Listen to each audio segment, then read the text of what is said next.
So so our first order of business tonight is approval of the meeting minutes from the last meeting.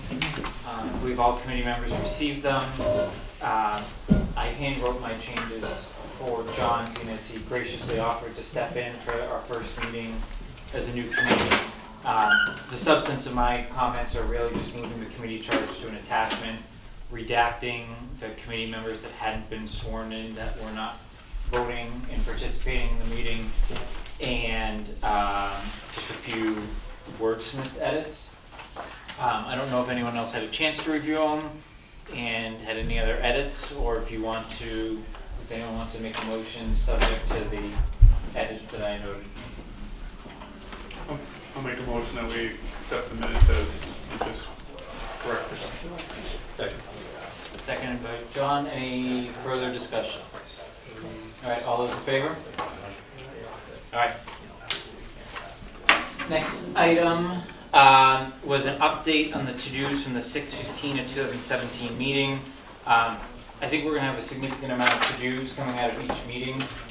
Mark was given most of the to-dos, mainly related to technology, so I believe everyone should have received access not only to the town website to be able to view the OPM proposals in a restricted format at this point, and the town email account. I think my plan is after tonight's meeting, now that everyone's had a chance to hopefully get up and running, all communications would go through there. And to the extent that anyone has any questions IT related, Tom is an excellent resource. I know he was out of the office today, but if you haven't introduced yourself to him, I think he'll be able to help you through any of that login logistics as we go forward.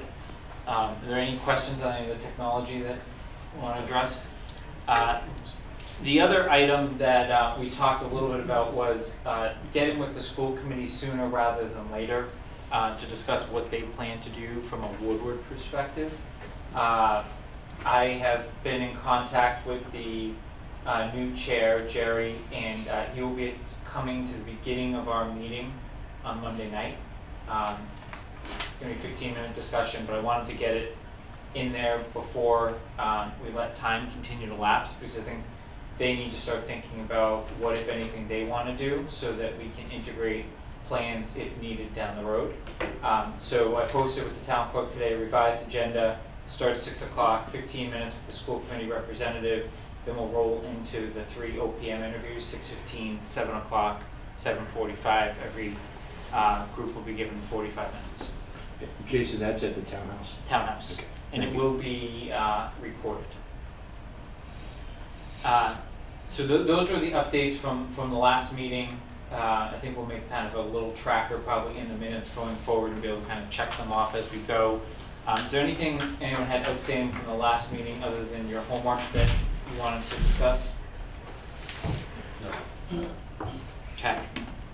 Next item, we tabled this discussion from the last meeting, which was a reorganization of committee. I agreed to run the meeting until we had a full quorum. You'll notice that Mr. Vagnini is not here. He cannot appear before the town clerk within the 15 days of being appointed. So he was not sworn in, so he needs to be reappointed.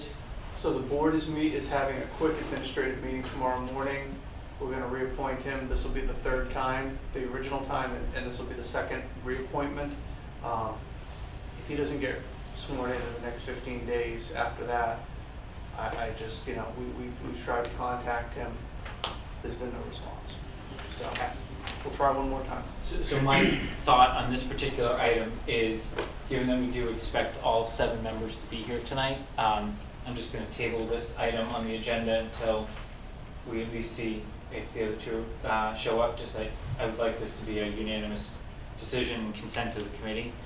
Stay as chairman. I will stay as chairman for the next 10 to 15 minutes. The review of the public comment policy. So as the prior public safety study committee was winding down, the Board of Selectmen sent me as the chair of that committee through its conduit Mark, basically saying, distribute this to your committee, understand it, and because we are a committee that is appointed by the Board of Selectmen operating in a town-owned facility, whether it be here or the townhouse, that policy applies to our meetings. While I hope that all of our meetings remain cordial, I think we're naive to think that there isn't going to be someone along the way during this process of 3 years that has an objection to something that is going on with the project, whether it be in a butter, another town organization. Should I be a chair of any of those meetings, I plan to adhere to that policy and expect that we all will, in terms of respecting the opinions of those that are before us, but at the same time bringing some sort of stop to unnecessary behavior if it does come to that. I'm hoping we don't get to that, but I would just ask that this committee familiarize yourself with the policy and make sure you don't have any questions that we should be directing to the Board of Selectmen.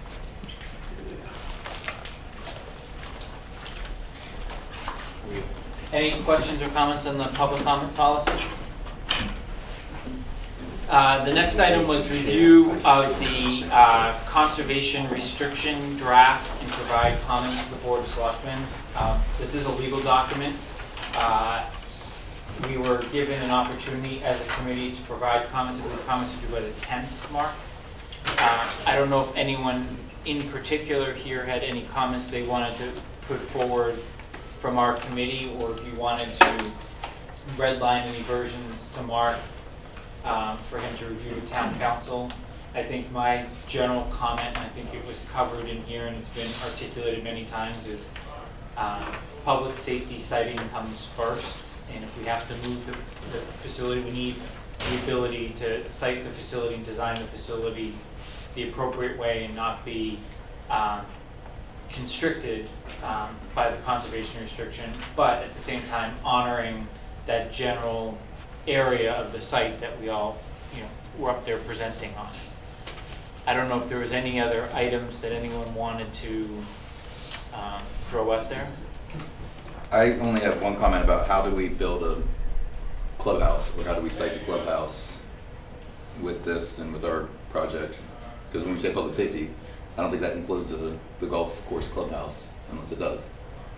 And that was my only comment, or somehow, is it still buildable? It is still within all this? buildable. You just need to make sure that the envelope for the development includes the clubhouse. Whatever And the it public needs to safety be, right, and there needs to be envelope some does. accommodation, obviously for the septic system, things of that nature.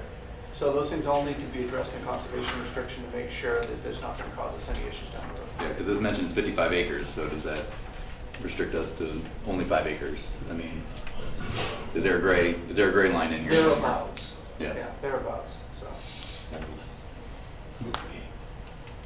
There are any other items in that particular point? Should you have any individual comments, if you need further time to review it, feel free to just send Mark a individual email with any comments. I don't think it doesn't have to be vetted by the committee or discussed amongst the committee. Just send as an individual to Mark, and he'll compile from other parties. There's many others looking at that document, I assume, Mark. It is, and rather, council's recommended that, rather than redlining something, just provide comments, because conservation gave us, I think, 3 pages of comments, things like that. And so, rather than getting a redline version from this group and a redline version, it's much easier just to take all the comments and do that. So don't do redlining, just send me comments if you have any. Okay. So now that we have our full quorum of 7, I'm going to return to reorganization of the committee. And just to reiterate for the 2 that joined us a little late, we agreed to table this and have temporary chairman and clerk at the last meeting. But now that we have a full team here to work forward with, I think we should have nominations for chair, vice chair, and clerk. We can always change them down the road, but at least for the current term to expire next year, I think we should move forward with that. So I'll open up the floor for nominations for chairman. Guess who? I nominate Jason to continue as chair. I second. Is there any discussion? Sorry, kid. Okay. All those in favor? Any opposed? Okay, motion carries.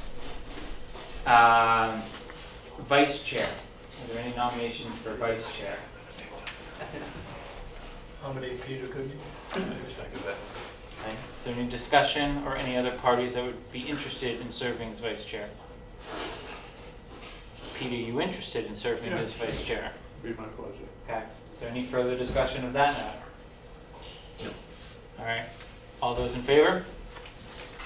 Any opposed? Okay. Motion carries. Clerk.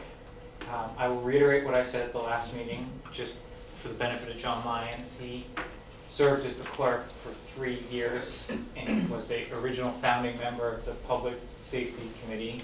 I think we owe it to him for someone else to step up and own that. I think the good thing is that we will have an owner's project manager, hopefully on board sooner rather than later, that will certainly be able to help streamline that process, but we do need to officially have a clerk that is providing minutes in accordance with what the town clerk and the Attorney General's office. So with that, I'll either entertain nominations or volunteers, and we can discuss as a committee. I don't see hands flying up the volunteers. Anybody doing that? You don't want to do it, but you seem like you're very good at it, so I'll continue.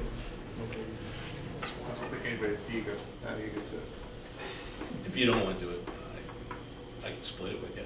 No, I'll continue. Perfect. It doesn't mean that John necessarily has to take the minutes at every meeting. It just means Yeah. he's ultimately responsible for making sure we get them in. And I usually get the emails anyways that we haven't, or we have reported accordingly. So, do you want to make a? Make a motion, we pick Mr. Lyons for the secretary. Second. Is there a second? Are you okay with that, John? Yeah. Is there any further discussion on that? No. All those in favor? Any opposed? Motion carries unanimously.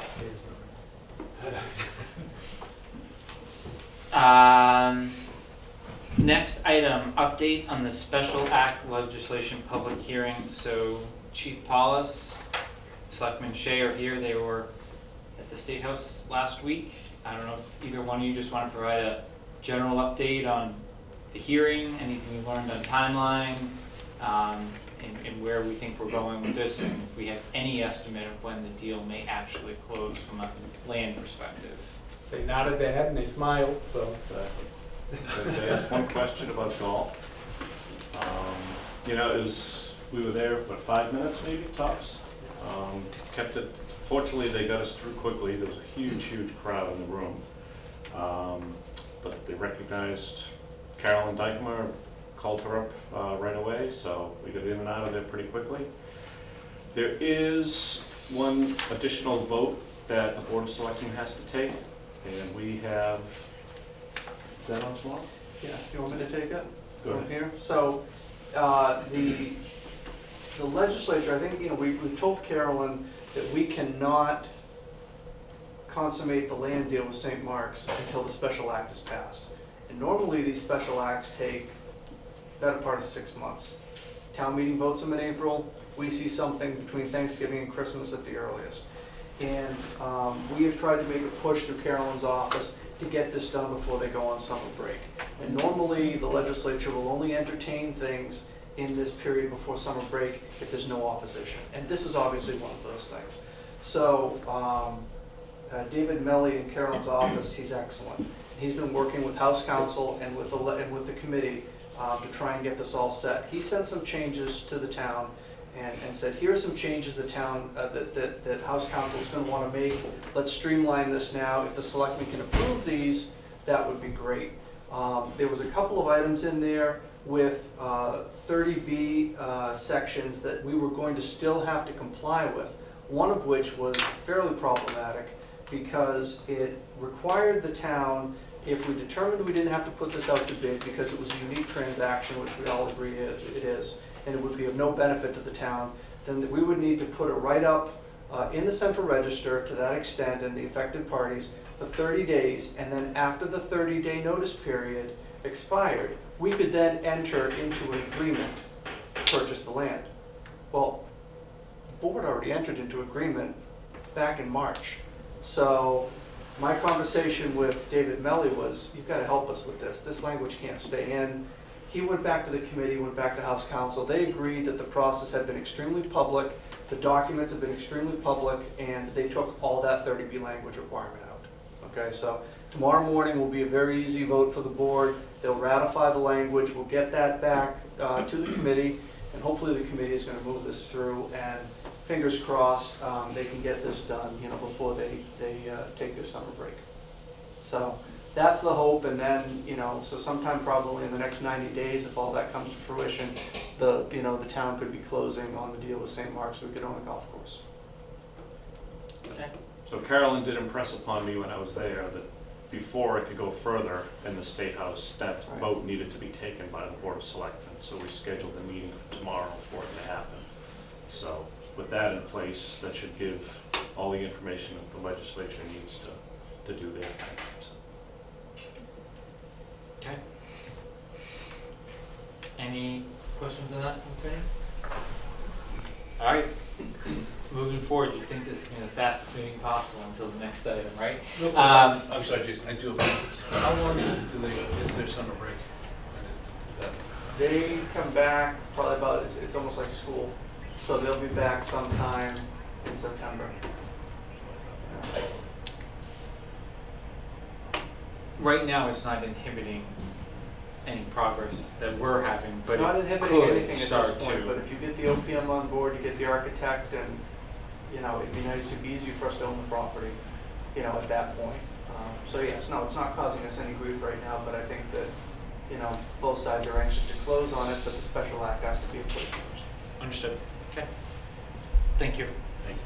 All right, Mark, I know there were advertisements that went out for the formation of a golf course committee. There was Yes. a charge that was reviewed with the Board of Selectmen. Can you just provide an update on, A, are you getting applicants? B, when do you expect the board to vote on that? And any other pertinent updates? So the charge was approved by the Board of Selectmen. It has been advertised. It's been slow coming in. I didn't look when I left, but I'm not sure we have enough to, we have enough if we want to have a committee of 3. But there really is not a lot coming in. We're going to make a push for that, and would love to interview and appoint on the 18th.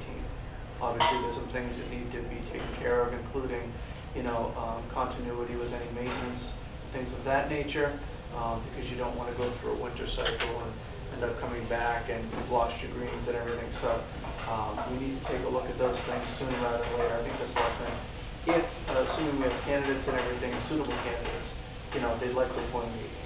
Okay. So I do think, given that we have one ex officio member to that committee, I think it is appropriate that we select a liaison and recommend to the Board of Selectmen so that they can take action and appoint immediately upon that committee commencing. So I have a very strong view that Mr. Rooney would be an excellent choice for that, given his role in the overall project, coming together, in terms of not only the land acquisition, but making sure the public safety facility, and I think he understands all aspects and probably heard more than, maybe him and Mr. Shea, between the two of them, heard from more residents than any one of us are going to be able to speak to in terms of the varied interests that align with that property in terms of the golf course, public safety, Woodward School, abutters, recreation. I could probably keep going, but I think you get my point. So I don't know if there's anyone else that had an interest in being a liaison to that committee, but I have a very strong view that Mr. Rooney is the right choice. A, should he be interested, and B, should we not have anyone else that's willing to move forward on that? Is there anyone else? I'd be more than happy to do it. Okay, so can we have a motion to that effect? I make a motion to appoint Mr. Rooney as a our liaison to the golf course. Is there a second? I'll second Okay. Any further discussion? All right, all those in favor? Any opposed? Okay, motion carries. All right, so we're going to be on this agenda item for a while. Our next agenda item is review of owners, project manager proposals, and select finalists for an interview. There are multiple ways that we can go about this. I'm going to outline 3 options for the committee. I'm not wed to any single one, but I think the committee should choose how we go about this. We have 7 applicants that have furnished materials to us. One member of the committee has been assigned to each applicant to vet references. And then I specifically asked the police and fire chiefs to call their peers in the respective communities for all applicants to the extent that they could locate their peers in the short timetable here, just to vet references on a different level, peer-to-peer. So with that, I have 3 recommended approaches that we could take. We could do an initial straw poll of go down the table and have each member list the parties that they would like to hear more about. It can be 3, 4, 5, 6, 7, or 1. And I have a tally sheet ready to go if that's the way we go. That way, if none of any 7 care to hear about any one proposal further, we can just table that and focus our efforts on the ones that we do want to discuss and vet a little further. That makes sense. Option 2 is a little more detailed, is we can have each individual that was required to vet give their view on the proposal and give their view on the references, and then the rest of us can fill in any additional thoughts on that particular proposal. Or we can go option 3, which is I can read off the name of the vendor. We can literally start at one end of the table and go to the other and just rattle off any thoughts and hear about the references from the chiefs and the committee member. That will obviously be the most time consuming, but that's also the most thorough. I don't think we should take any shortcuts on this. I think this is probably, if not the most important, one of the most important decisions that this committee will make. Obviously, we're not making a final decision tonight, but we are going to be only bringing forward likely 3 candidates for interview on Monday night. So I think we do owe it to those that did submit a proposal, if they warrant moving forward, to vet that and just hear what everyone learned. So I don't know if there's any strong views on any of that. What's the third one? Question. I don't know if everyone else did this, but what I ultimately did is I ranked 1, 2, and 3 as to the 3 companies or entities to come in. And if other people have done that, we might be able to automatically eliminate further discussion. But I don't know if anyone's done that other than myself. I have done that. That's my option 1. That was what I presented. So Yeah, that's what I did as well, John. okay. Unfortunately, towards the end, once I got my references, then I have 2 number 3s. Yeah. So you can list. I'm okay if you list 4. You I know? only have 2. So I think, so what, I guess, if we can start one end of the table or the other. If the committee is comfortable doing that, what I'm going to do is just keep a tally. All I'd ask is you list off the firms that you would be interested in learning more about, hearing about the references, speaking to on Monday night, and then we can further vet and see where we land. Sure. Does anyone want to start? Okay, go ahead, John. All right, Lamro Pagano, Adelius, Vertex, and CMS. Okay. John Lyons. I had CMS, Collier International, and Vertex. Brennan. I had Lamro Pagano, CMS, and Adelius.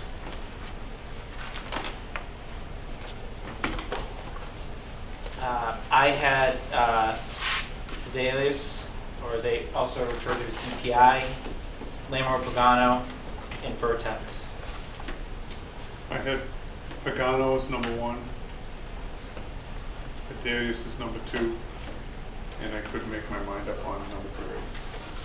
Tie between. Why don't you just list off those? Pardon me? Do you not I want to bring just- anyone else forward, or? I didn't want to bring Cardinal or Collier. Or, Who do you want to bring forward? just those 2. I'll do Pagano and Adelius for now. Okay, Mr. Rooney. So I had number 1 is Vertex, and that may be as a result of my responsibility of checking your references, which were effusive. So that's number 1. Number 2 I had as Pagano, and number 3 I have as CMS. Okay. And my reasoning, my reasoning might be the same as well. LPA, Lamro Pagano, 1, and Colliers and Dallas. Okay. Just to make, although they are not voting members, I'm very interested to hear the views of the police and fire chief, who both had access to these proposals. Is there, I can list off the names that were not mentioned, which are Atlantic and Cardinal. Do either of those firms, would you like them at least considered or discussed or vetted by this committee? For myself, no. And Ms. Cook is here from advisory, who will be our ex officio member once appointed. Do you have any further thoughts based on your experience on those 2 firms? As you know, I didn't have a whole lot of time to do this. I actually looked them real quick though. So one that I wish everybody else had done, what they've done is the Pagano one, where they not only listed what they did, they actually showed what the result was. They actually showed what the actual final cost was on their projects. So I didn't see that anyplace else. It'd be interesting if you could end up getting that from at least the 3 finalists. And then what I didn't understand is, and maybe Mark knows this, when they showed the estimated construction cost, and then the contract, and then the final construction cost, are they comparing column 1 to 3 or column 2 to 3? So either they did really well or not so well. I think they're doing one, if I remember it, I think they're doing 1 to 3. Okay, so So what it is it's okay, but it's not, right, it's not what you're thinking it is. it's not as good as I think. Correct. I guess the question for now, though, is Atlantic or Cardinal? Did you see anything in them that you think we should be discussing further? Okay. So with that being said, I am going to table any further conversation on the Atlantic and the Cardinal proposals. And I think what I'm going to do now is just go in alphabetical order. Ask the committee member that vetted the references to give any feedback. I don't think you need to go through every single person you call. General themes. There is some specific town. Certainly vet that out. And then we'll turn to the police and fire chiefs to hear if they heard anything similar or different than what you said. And then what I would like to do is have the entire committee just give some general thoughts on the proposal as written, and see if that lines up with what we're hearing from the committee member that made a bunch of phone calls. Mark, do you have Mr. Chairman, just one quick comment, a suggestion to the committee. The purpose, tonight to review all of these is obviously to try and get to the 3 firms that you want to bring in. I don't think I don't think you want to look at ranking them tonight. Here's the 3 we want to bring in, and we see them this way right now. You want to look at, vetting the firms to the extent of what you like and what you don't, and then determining which 3 you want to bring in. The ranking will come obviously after the interviews, but I just wanted to caution the committee at this point. I think the focus should be on the 3, not how you like the 3 after that. and I'll reaffirm, just based on some of the phone calls I made, and hopefully you all heard something similar, is it seemed in most of these other committees that I spoke to, it became loud and clear who the right fit was for their town through the interview process. So I would, again, will caution going forward. I think all you need to say is, here are my top 3 at the end of the night. Hopefully we come to some sort of consensus, but you can list them in the order that you have them or not, but I think we'll just stick to top 3 at this point. So with that being said, CMS, Mr. Wood, had the responsibility of calling the references here. What I'm just going to do, just so we have it out there, is I summarized in broad sense, and this is mainly to help the chiefs with who to call and not to call, the towns that they listed in their proposal as being associated with. So I had CMS as being associated with public safety facilities in Raleigh, Harwich, and Foxborough. Police stations in the following towns: Hudson, Westport, Sutton, Sudbury, Wilbraham, and fire in Hyannis. So that being said, if you could just give us general sense of what you heard, good, bad, and indifferent, and then I'll turn it over to the rest of the committee to give any other thoughts. I didn't talk to anybody with public safety experience, references. I only spoke 80% of the references of schools that have built schools. The big one that I heard back from was Avon. It was their biggest project they've ever done to date. And they had a horrible contractor that they actually wound up firing, and they said that CMS actually saved them about $3 million with how much detail they had kept in notes and things like that. I also spoke with a guy named Michael at town of Danvers. They were so happy with them, they used them for 2 projects, 2 schools. One I think was like $30 million, the other was like 60. He gave them a 5 out of 5. They used them twice because they liked them so much. The other ones that I heard back from all like $2-3 million projects, nothing big. So, but everybody was very happy, and they said the key to them was their clerk. Really managed the projects well, really stuck it to the contractors, made them do what they were supposed to do. They came in under budget on 4 of the 5 people that I spoke with, and on time on all. But again, I didn't speak with anybody from police and fire. So. Chiefs, any thoughts? So the Hyannis is a project that they're just starting. So they're basically right at the foundation right now, getting steel next week. So they, the chief down there is retired. They have an interim chief. I spoke with one of the members of the department who was intimately involved with this, and they're very happy with CMS.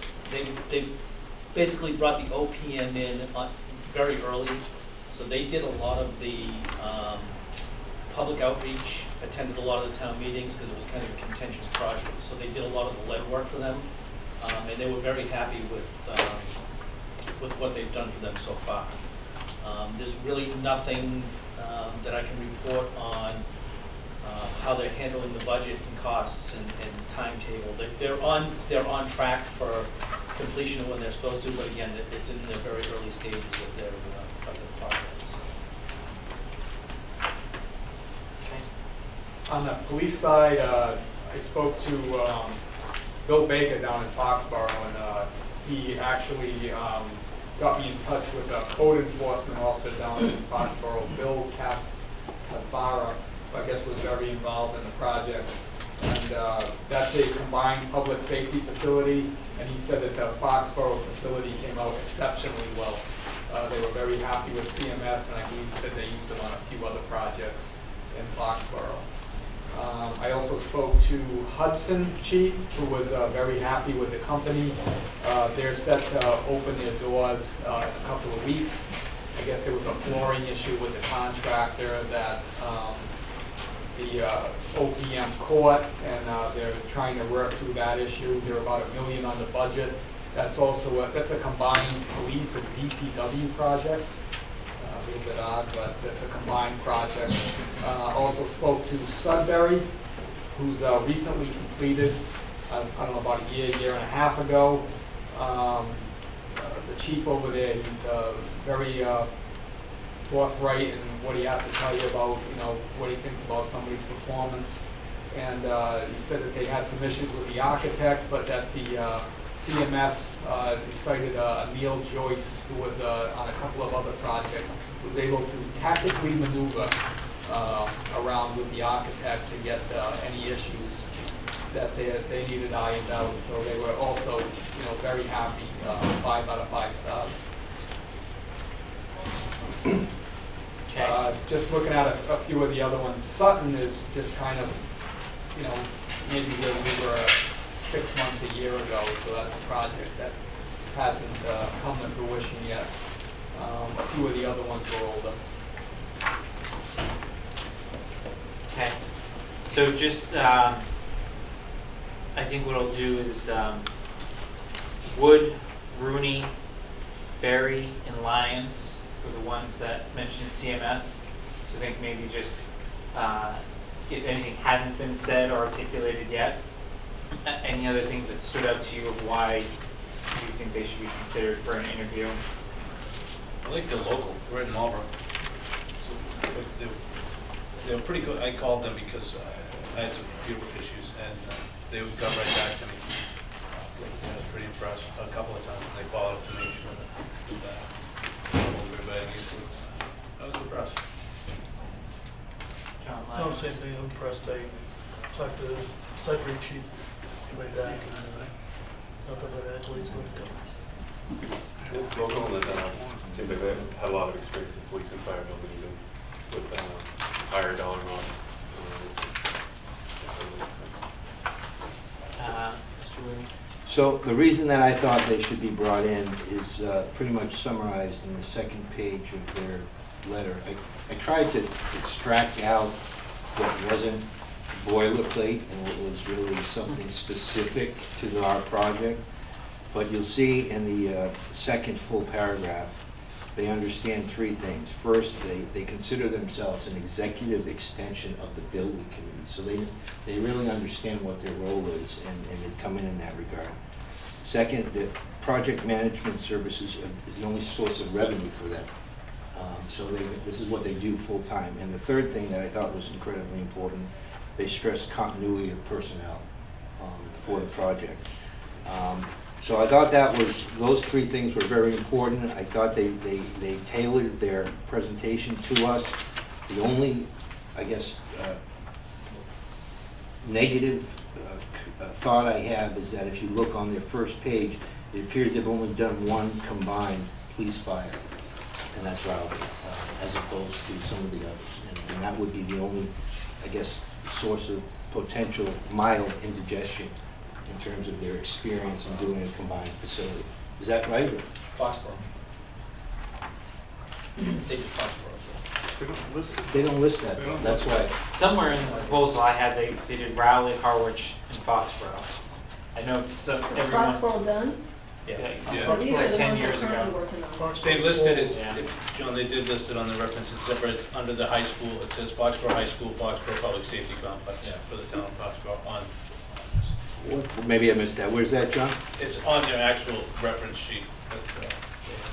Okay, well, then that indigestion is obviously abated, since they have experience. But see, they also didn't put any pictures of those double ones in either. Yeah. I'm more of a visual person, I didn't see that. So. That's my thoughts. Okay, so maybe I'll start for someone. They were on the cusp for me. I was looking for combined public safety experience. Everyone I spoke with highlighted that the police side of the facility is by far and away the more complicated side of the facility, given the security, the technology that is going to be required for that side of the facility. But the fact that they've done police only, they've done fire only, they had them combined, kept them in the running. My major thing, unless I missed it, is they were the only vendor not to give a project schedule. I had that same note. And as much as Mr. Rooney just outlined those very nice words in the paragraph, my view, I read a little differently, is that was actually their boilerplate of how they run every project.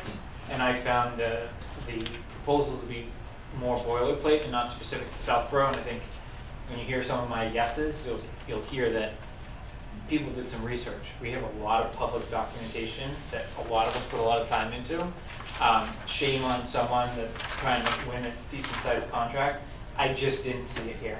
I love that they're local, but someone's gonna drive for a decent contract, and we have plenty of local proposals. I mean, they're driving to Hyannis right now. So that was my main reason for eliminating them, because I thought the other three just went that much further above and beyond to try to match the needs of Southborough, which is a, you know, $22.6 million facility that we're trying to bring in under budget. They were on the cusp with me as well, when I was saying until I got my references in. I got, and on my three that I wanted to see, and then once I got the references, that swayed me. So Pete and Mike, I don't, you did not have them on your list. I don't know if you have anything else to add. I just thought that what they listed for projects, the size was a little bit of concern. The current ones they're working on, the highest one was like 18, and everything else was really under 10. Nothing jumped out for me. Okay. So is there any further discussion we want to have on CMS? I think what we're going to do is we're just going to keep going through all of them. If we do get to a point where someone brought forward a candidate and they're now second guessing, we can certainly table discussion on them. But I think we're probably going to just go through the next 5 and then have some further discussion and see if we can narrow down the list a little more. So the next on the list is Collier International. John Lyons did the vetting. I have them as building no combined public safety facilities. Police in Hamden, Chatham, and a few state police barracks, and fire in Hadley. John Lyons and Michael Moorhead were the two that recommended we talk about this further. So, John, why don't you? They built a new police station. It was a small police station in the town of Hamden. I spoke to Chief Farnsworth out there. He said he was very happy with Collier. He worked with Tim and Alex. I don't know if they're still with him, but they had a great experience with Collier. The new police station came in under budget and 6 weeks early, and he would recommend Collier Group as an OPM. Town of Hadley, 3 projects going on at the same time. New fire substation, new library, senior center. They're currently working on the new fire substation. I spoke to the town administrator, David Nixon. He had been working with Phil Palumbo, who they suggest for our project.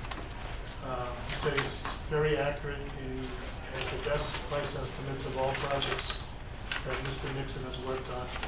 Very responsive and very good to work with. He also recommended Collier's. Town of Long Meadow is doing a new public works facility. I called their reference, but they haven't even started it yet. That was the same with the town of Amherst, city of Fitchburg. They did a senior center in Chicopee. The contact number, lady's not there anymore. I couldn't get in touch with them. And the town of West Springfield Public Library spoke to Tony Fossey, called himself Tony. Said that Colliers did a great job with the new library. Project took 2.5 years to complete. They were timely and thorough, submitted active reports, financial reports, project schedules. She worked with Amy Gentle. The only criticism she had that was she had to go through 2 clerks of the works. She said they were all great, but it took time to build trust and a little hand-holding. She said that the project went very well, under budget, on time. She would recommend them, but she did go in front of the company and get feedback about changing clerk of the works. It wasn't great. So there are questions. Chiefs, I don't know if you have. I did not speak with anybody on the fire side. I know I talked to John, who was going to call the chiefs for the reference, so I kind of farmed it out to them, but I would have some concern. They don't seem too experienced. And I think the Millbury State Police Barracks, I looked it up, was 2006. So no, we looked at the building for our project. It was very nice when it opened up, but we visited it a few years later, and it was showing its age.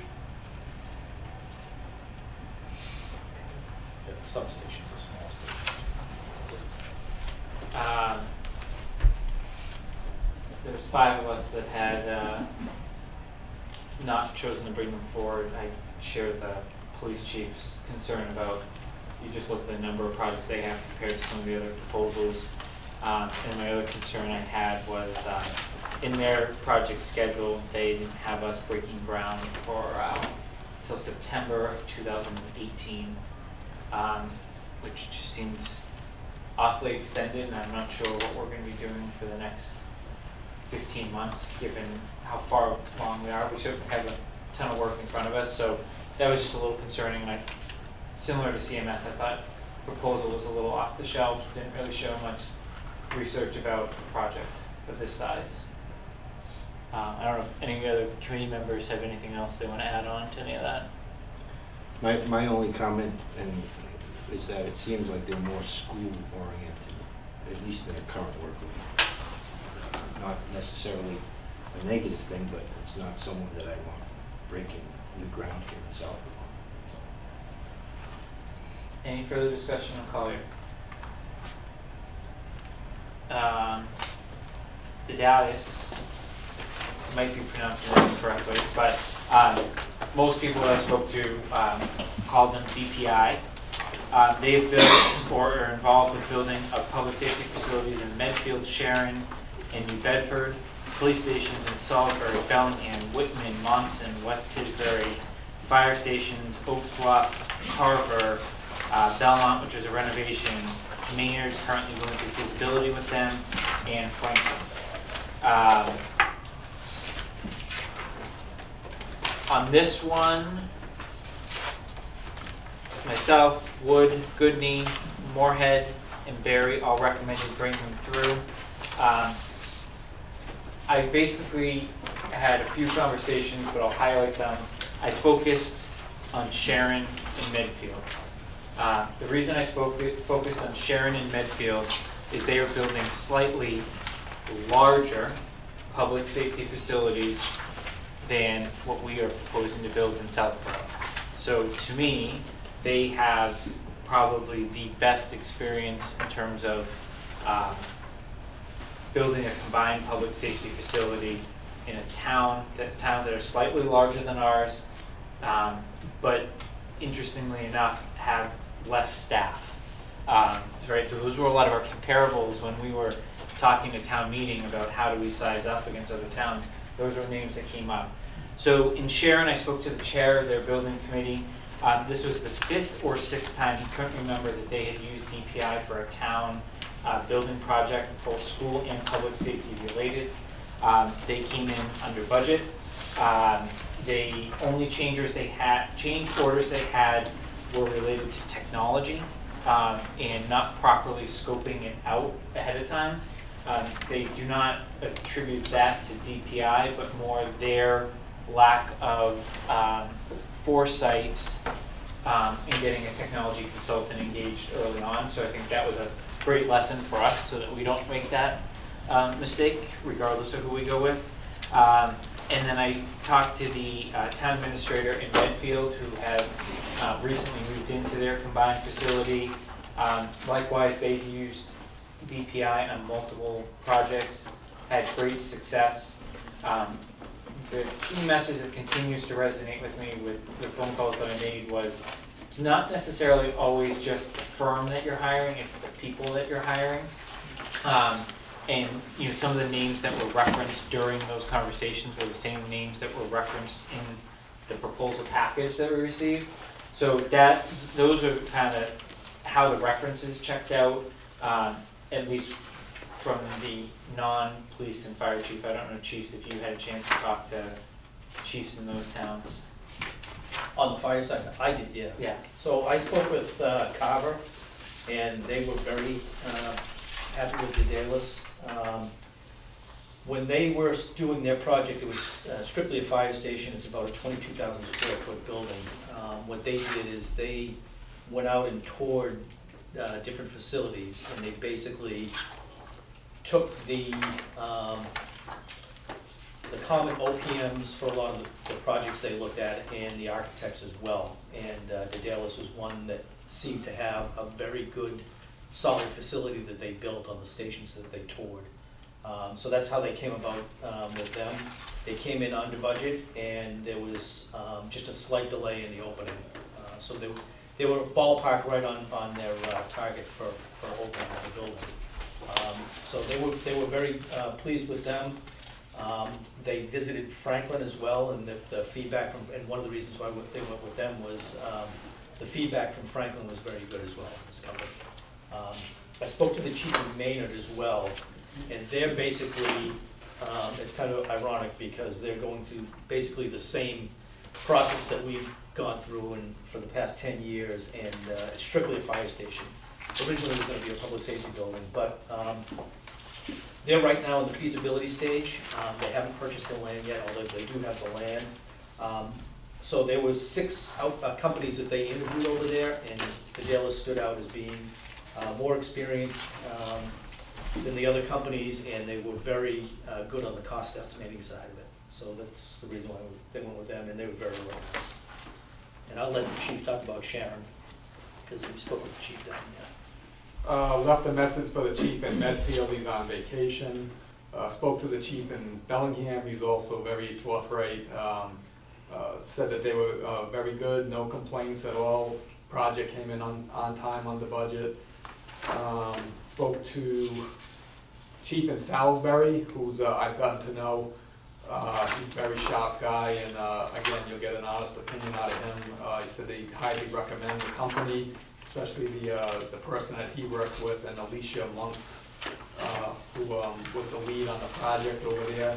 And finally, I talked to Sharon, and the chief had come on kind of like when the project was just getting underway, so he had to kind of introduce himself into it. Said he estimates he attended about 200 meetings with the firm, and absolutely no complaints. Would give him 5 stars, would highly recommend doing business with them.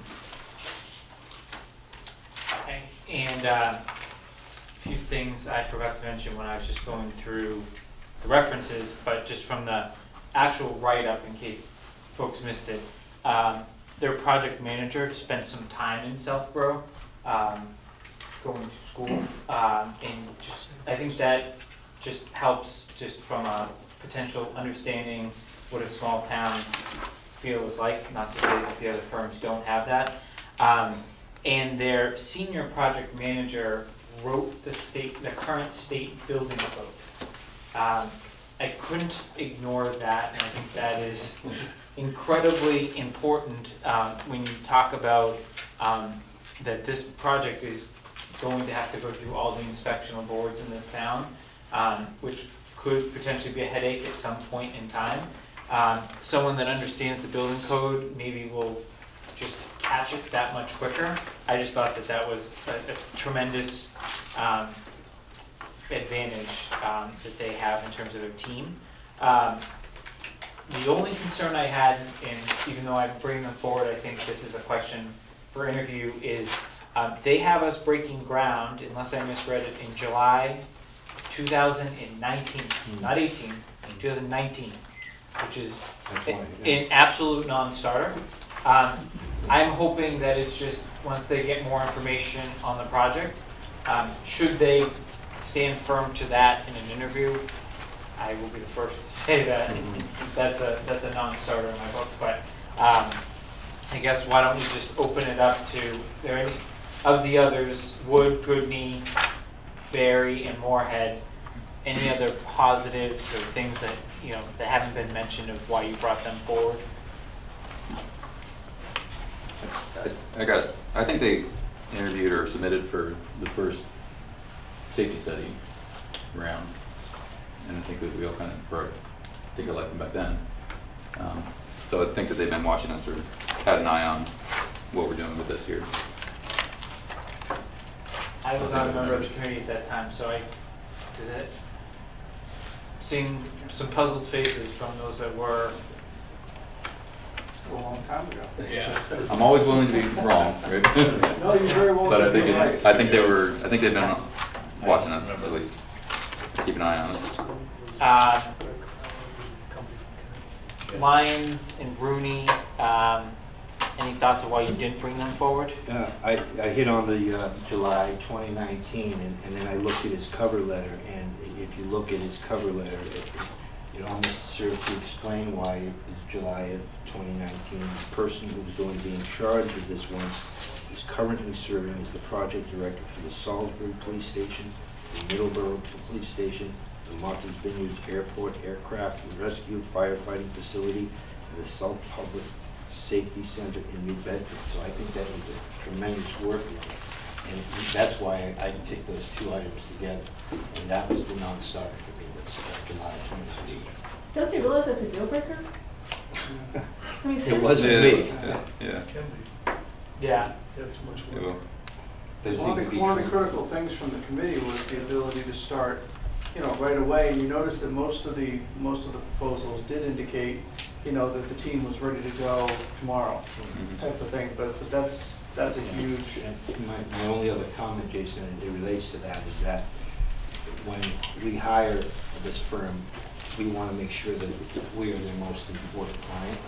And I think these guys have done a tremendous job in the industry in getting clients, but I think their size might be pushing their work down, and that's the only concern. Now, if they can come in and say, listen, the July 2019 is obviously subject to discussion, then they certainly have the ability to do something.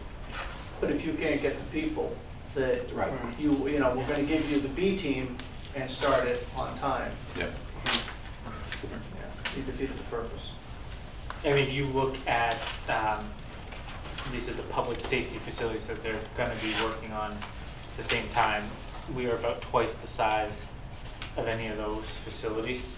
The school projects are obviously a little different in terms of scope, but is there any, It's kind of interesting, because if you look at the Martha's Vineyard Airport, there's a different person listed as the project manager, it's Joe Sullivan. He was on Sharon as well. Yeah, well, he said he said right here, serving. So the other, but if you look at the people involved in our project, he's not listed on.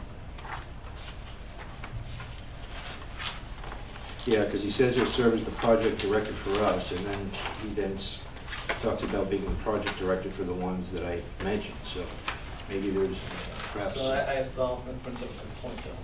I'm sorry? No, that brings up a good point. The inconsistencies.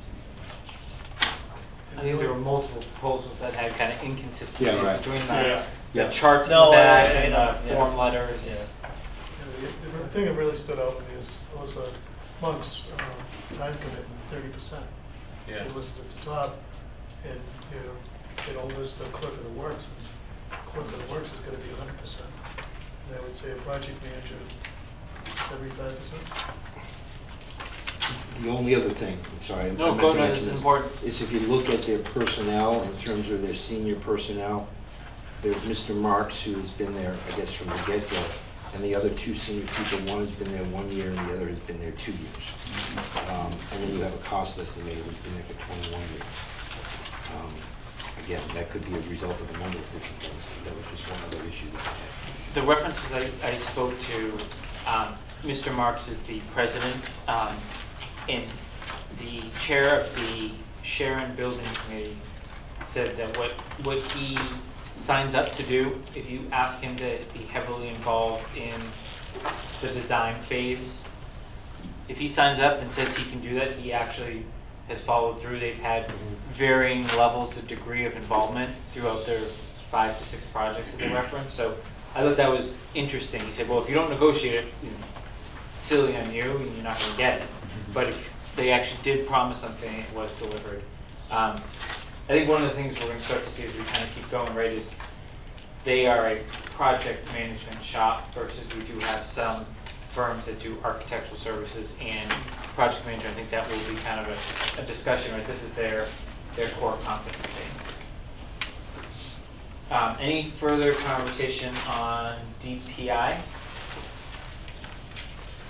Okay, next on the list is Lamero Pagano.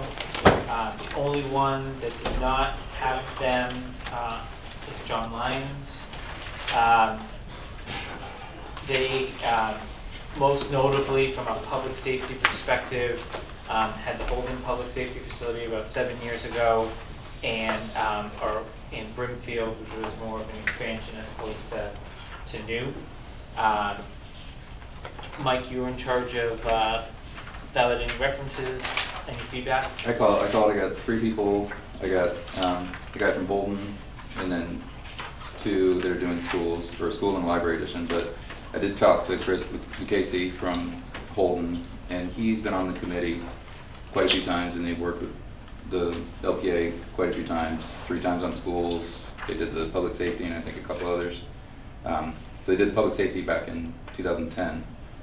So even that's going back a ways. But he had nothing but, you know, glowing reviews of them and everything. They are OPMs and architects as well, so they've got, you know, enough knowledge going back and forth. So they've either, Holden either worked with them as an OPM or as an architect.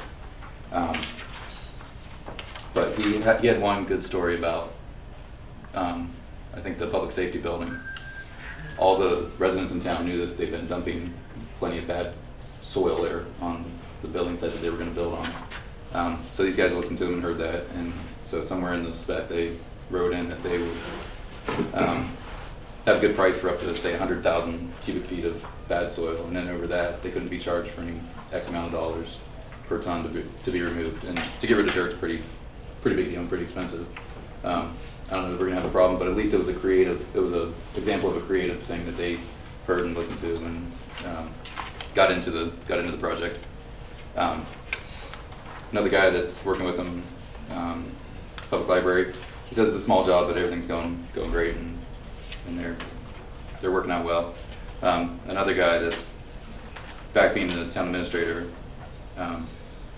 he's inherited them, so he was less excited, and he's only about 10 months into working with them right now. But they were all just like I was. But they're great to work with. Okay. Any others that chose to advance them forward have any further things to point out? Yeah, all right, you talking Yeah. about? I thought it was interesting that they were the only one that mentioned the golf course. And they have experience in the golf courses, and they actually have a lot of pictures in there. Yeah. And it seems like they really went out and did their homework and were aware that the school has a, you know, impact on it. And it seemed like they had an idea of the whole entire picture. I absolutely second that. By far and away, they did the most research on what we have done to date. I know we were very targeted with how we put the RFP out to basically say all this information is public. You know, a lot of our meetings, presentations were all out there. And I thought their proposal brought it home. They spent a lot of time on that. And I do like the golf course aspect. The golf course aspect for me was key. They did pictures and obviously did some research as to where we've been and where we're going. And the OPM for this project they proposing, Mary Bolson, she even went to the International Chief of Police Conference in Dallas to stay up to speed with regards to developments in the industry. So that to me shows an investment in their work product. So I rank them very high as well. My only concern was, it lists on the OPM team that John Anderson as the clerk of the works, anticipated hours, pre-construction, construction, is 40 hours total of a 2-year project. My understanding, I'm relatively new at this, that this clerk of the works, we want them there a lot more than 40 hours in 2 years. John, where are you reading that? It is on the second section OPM team. Just 3 pages prior to the third section. So on the bottom, it says John Anderson will function as clerk of the works in full-time on-site position for model construction, blah, blah, blah. Anticipated hours, pre-construction, construction is 40 hours total. Now, does that mean a week, or does that mean just total for the job? I took that to mean per week. It's gotta be. I hope so. Yeah, it's a little inconsistent with how it presented. Because up top, they have 24 hours a week as needed, and this just has total. Like if you look at the other ones, it says 2 hours a week, 16 to 24 hours a week, and down the bottom, they just got 40 hours total. So that led me to believe that it might not be for the week, because it didn't say, everything else said per week.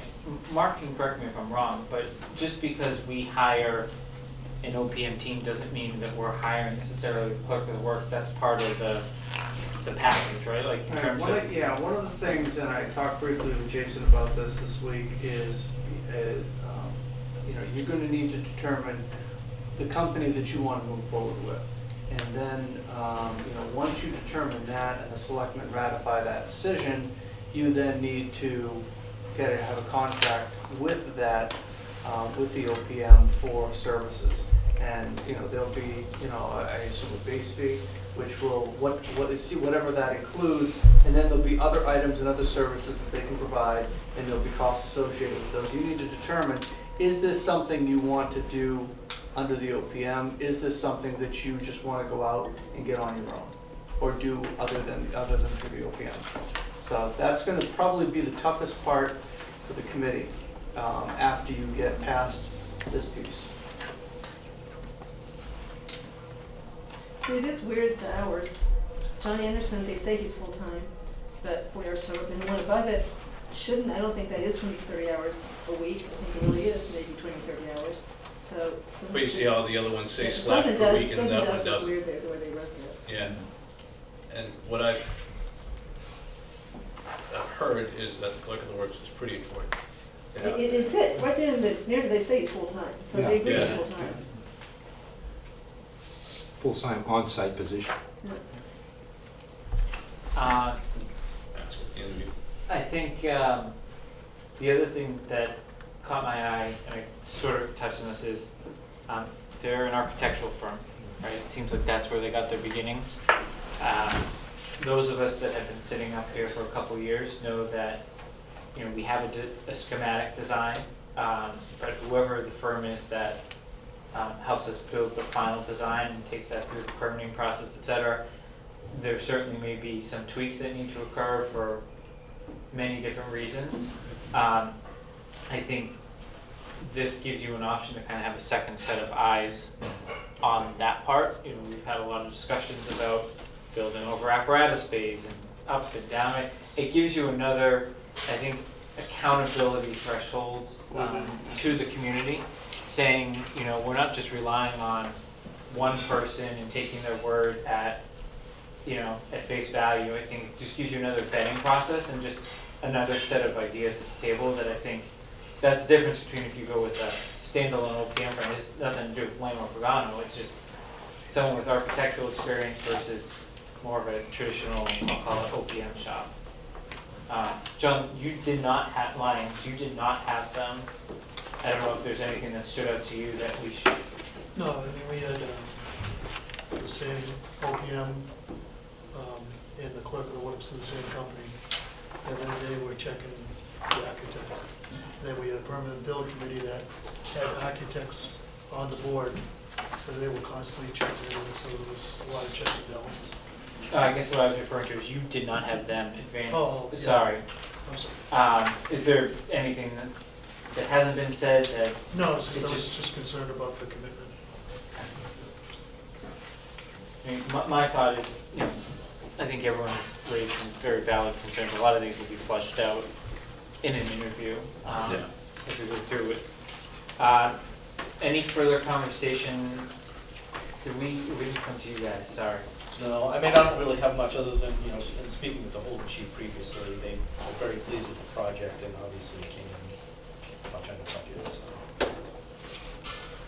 Spoke with the chief, they were very happy. They said that Holden's actually used them for a few other projects in town. They're kind of like a go-to for them.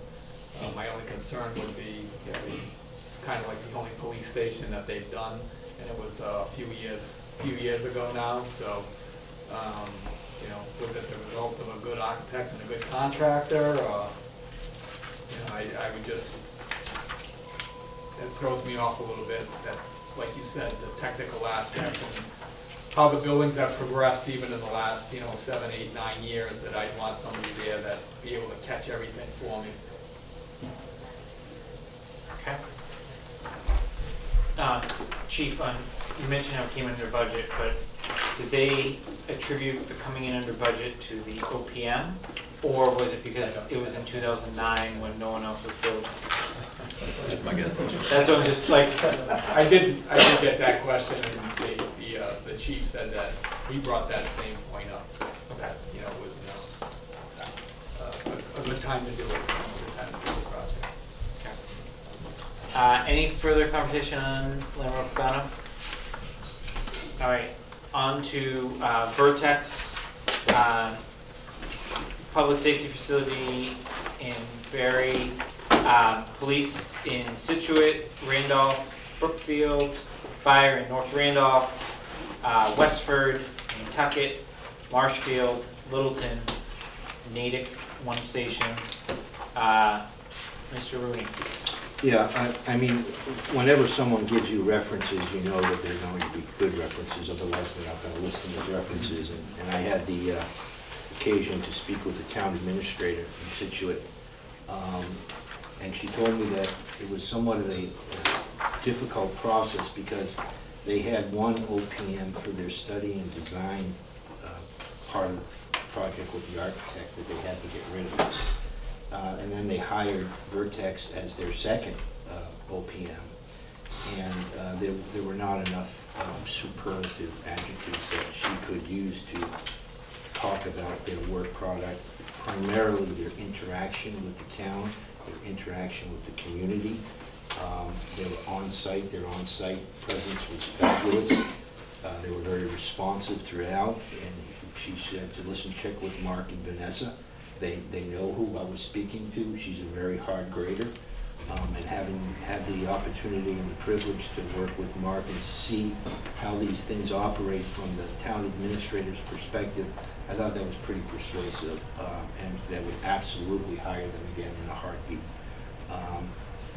So I had left a message for some others, but they just never got back to me. So, but I also did some internet research, and you know, these days you can find comments about positive and negative on anyone. I didn't find anything relative to the negative aspects of their work. And they just completed, or they're in the process of, the Situate work, which is a comparable price tag to what we're doing. So again, the references checked out tremendously well, as we suspect they would have. And the only other comment I had,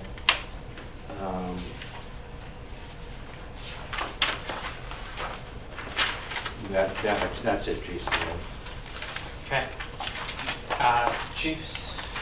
I split Littleton with you, we can see how the chief has. But I left a message for the Westford chief. He did not get back to me. And I also tried Marshfield, and I didn't get any feedback. Chief Hollis? I didn't get any feedback from Situate, and I'm kind of curious how they listed Barry.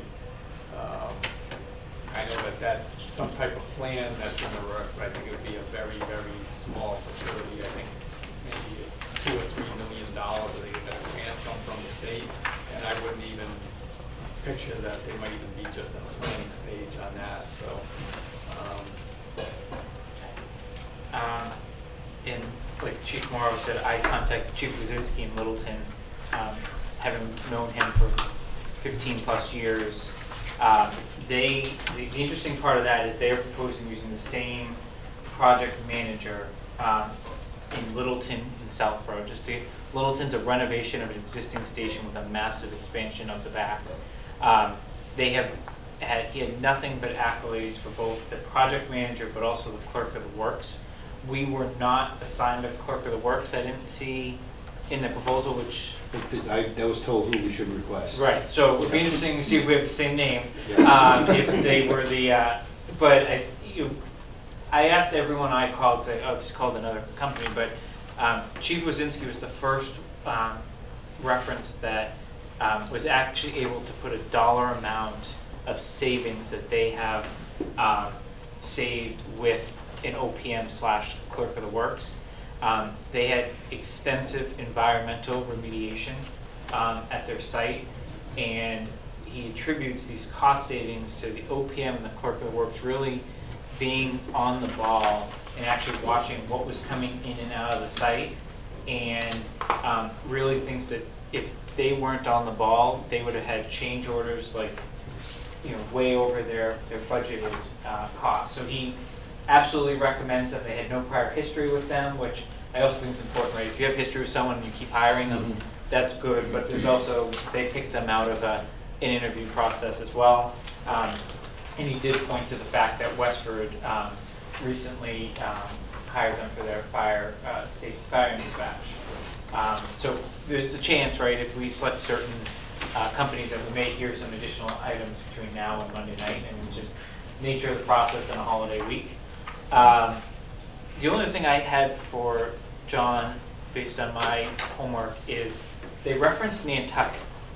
And I happened to see a newspaper article last week.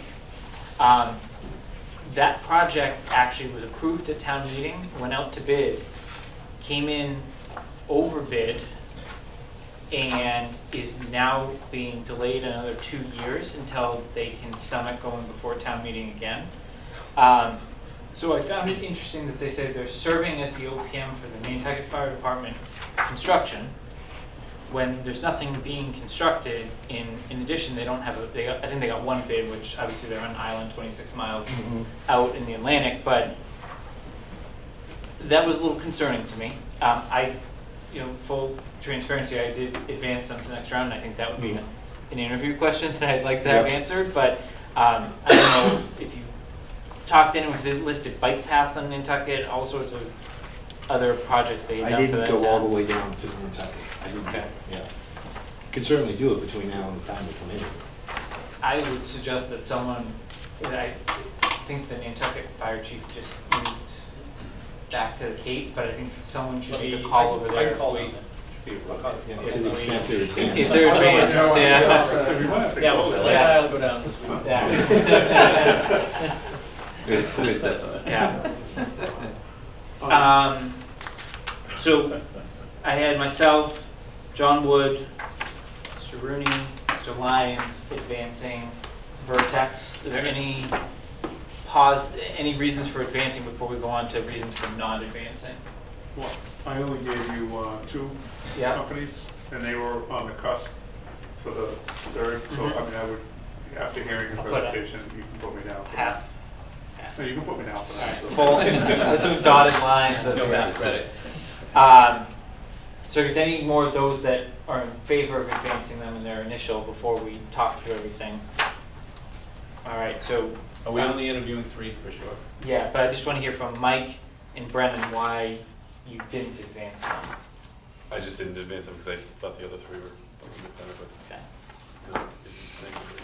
Yeah, I mean, I think they're Nothing else capable. stood out that we Yeah. need to consider? Nothing jumps, but I mean, they didn't jump out, but I think I'll get to it next time we talk about something. I just wanted to point out one thing, and it follows along what Mr. Rooney started, I think, with the first proposal we looked at. It's the little things about personalizing. I thought it was a great proposal, but on the first page of their letter, their introduction letter, we talk about doing our homework and everything and that, and the letter is made out to whom it may concern. There's Okay? also a typo in the first paragraph too. I stopped it to whom it may concern, Yeah. because quite honestly, if you can't do the homework and look on the town's website, which you should have been to look through all of our stuff anyway, and figure out who the chairman of the board is. Yep. So that to me, and it may be a pet peeve, typos are another one, but that is an indication that you probably didn't do as much homework as you should. Okay. So that being said, we still have CMS, Colliers, Vidalias, Lamar Pagano, and Vertex. Is there any firm that the committee is comfortable removing from consideration at this point? Or, on the flip side, absolutely thinks that we need to move them forward and start comparing kind of one against another? Well, I'd like to move LP forward. Okay. What was that? John Wood made a motion to move Lamar Pagano forward to the next round. I mean, if you look at your graph, it's pretty clear what. I don't know, we have to have much discussion. I mean, there's a lot of X's on there. And most of them are on 3 people. Well, that's fine, if you, I mean, but we have to have a So- talk about it. Show us the But I options. think, just to jump in, I think there was a lot of X's on there for Dedalius. And I think what Mr. Rooney brought up is a serious this issue. was prior to Yeah, conversation. right, that, you know, that may need to be vetted by the committee, you know. I had given 4, and the 2 that I was concerned with was Adelius and Vertex. And if I had my druthers now, I think I'd put the Vertex. If I could narrowed myself down to 3 from the 4 that I was at, I'd go with LP, Vertex, and CMS. Okay. So where are we at? Okay, so here, let me make a Does everyone proposal. change their votes? Well, I had given 4, just like you had Yeah. given 2, so I Yeah, had so to. let me make a proposal. I'm not hearing a lot of discussion related to Colliers. So, is there anyone that would object to me narrowing this list down to 4 for discussion purposes? No. Okay. Alright. So we are left with CMS, CPI, Lamro, Pagano, and Vertex. John did make a motion, so I do need to at least entertain a second for consideration. Second. Alright. Is there any, I think what the discussion should be about is 2 things. One, do we all agree they should move forward and there's no way that they would fall to number 4 on anyone's list? Without rating 1, 2, 3, as long as everyone doesn't believe that they would be number 4, I think this approach works. But what I don't want to do is have a vote, get to Lamro Pagano, say that they're definitely moving forward, and all of a sudden we have to revisit it in a half an hour because of something else that someone brings up. So I prefer to do all 3 at the same time, but at the same time, you have a motion, we can certainly discuss it, you can choose to withdraw it, or I don't have a specific process made up in my mind, I just don't want to have to like. Forward. Okay, forward. I can withdraw my motion if you'd rather do it all as one. It's, there's 7 of us up here. Well, perhaps I should not have seconded. Well, no, you can withdraw it. Second for I purpose of still want to discussion. move, I mean, I'm personally going to move them forward. Yeah. So, change if it helps for purposes. of So discussion. Jason, your question is there anyone here that this entity would never be number 4? In other words, it would That's be correct. clearly 1, 2, or 3. To vote yes, I think Yeah, that's what you have yeah, to be I saying at agree. this point. I think So if everyone agrees that they could clearly not fall out of their top 3, then we can, I'm certainly in favor of taking the vote at this point. Not falling on mine. Is there any further discussion on that one? All in favor of moving Lamro Pagano forward to an interview? Any opposed? All right, motion carries unanimously. Are there any other firms that someone at the table can see not proceeding forward as a finalist, the top 3? yes. Go ahead. I would move or make a similar motion for Vertex. There's a second. To move them forward? Vertex, yeah, Vertex to the interview. I second that. Okay. John, you keeping up on this? And the only reason, again, is I was the one who spoke with the references, so, you know, there's obviously some bias associated. That's why, yeah. Is there any discussion on Vertex? Okay. All those in favor of moving Vertex forward to the interview phase? Any opposed? All right, motion carries unanimously. Someone's calling Nantucket though, right? Yep. Or visiting, whatever. Yeah. All right, so we are down to, we never took any formal action on Colliers, but I think we agreed to kind of table discussion. We're down to DPI and CMS.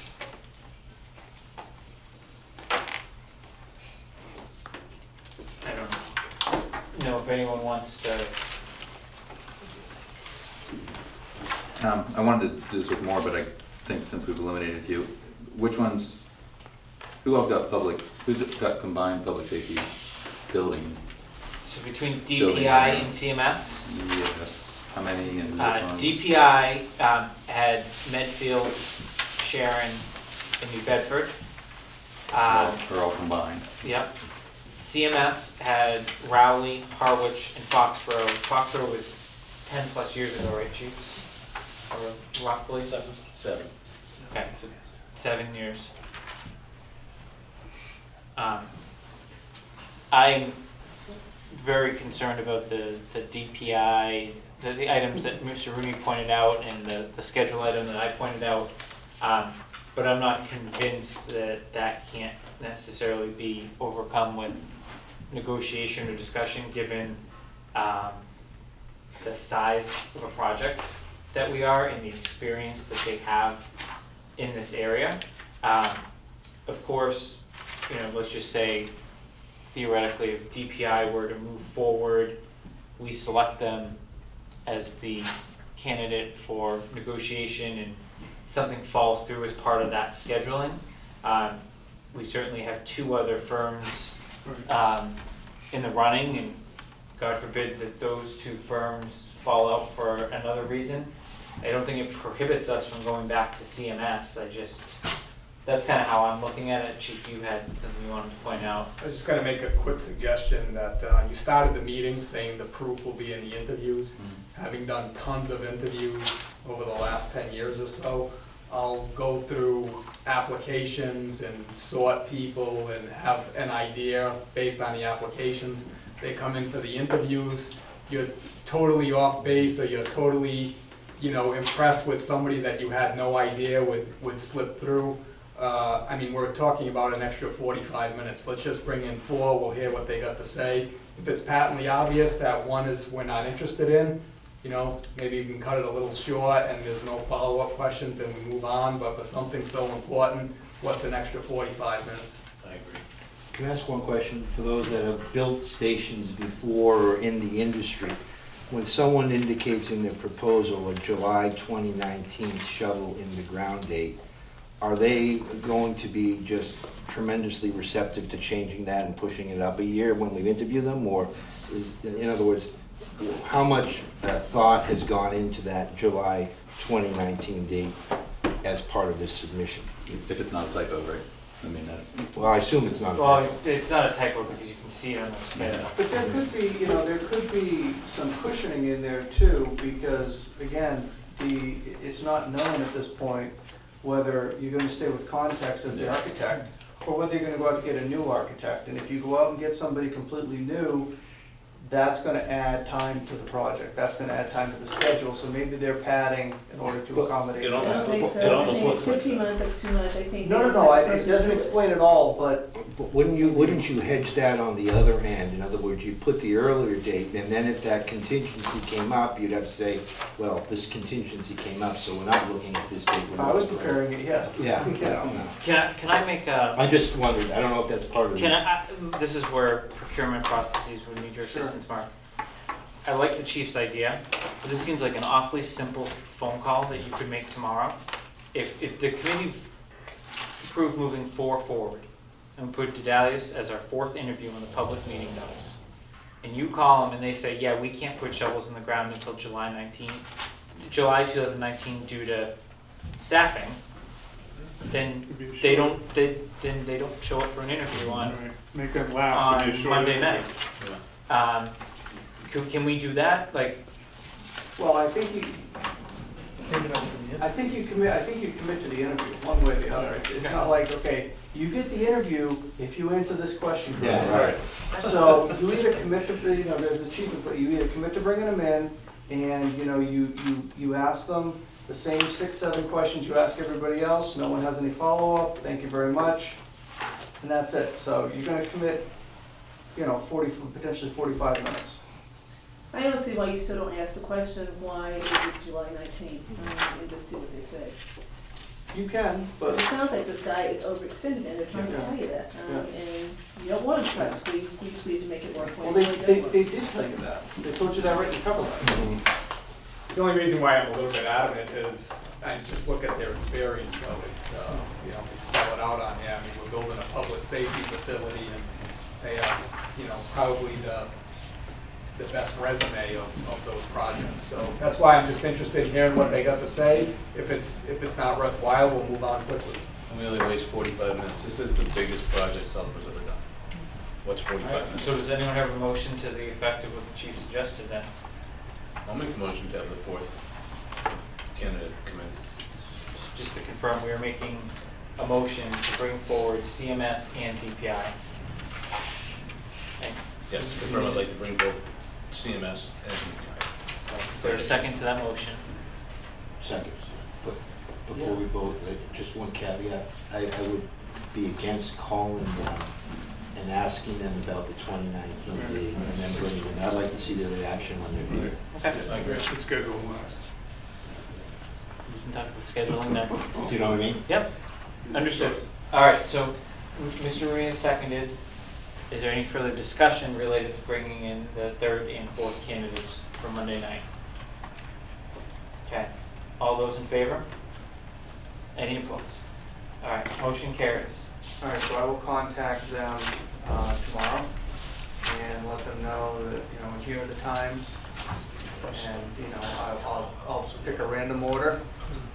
And, you know, whoever's first gets their pick, whoever's last gets what's left. Or draw out a hat and just tell them what time. That's it. Can I realize it's the summer season, but I think to the extent that you talk to anyone live, strongly impress upon them, the committee wants to speak to the people that will be on the ground here. Yep. As much as we will appreciate ownership, representation, et cetera, I think it's very important for us to hear from. So you want the team for the project represented at that? Right, and if they had to potentially change something from what's in here, they have basically one more opportunity to kind of come forward, absent obviously just the employee leaving that place of employment. So let me ask you this, should there be conflicts?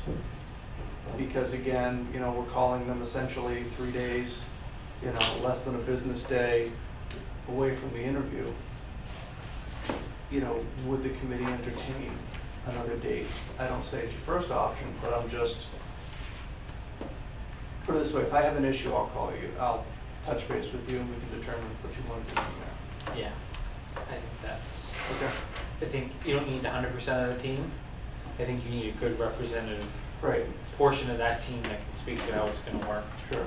And when proposals were submitted, you know, the letter was provided to them letting them know, here's our schedule. So, you know, there was some notice to that extent.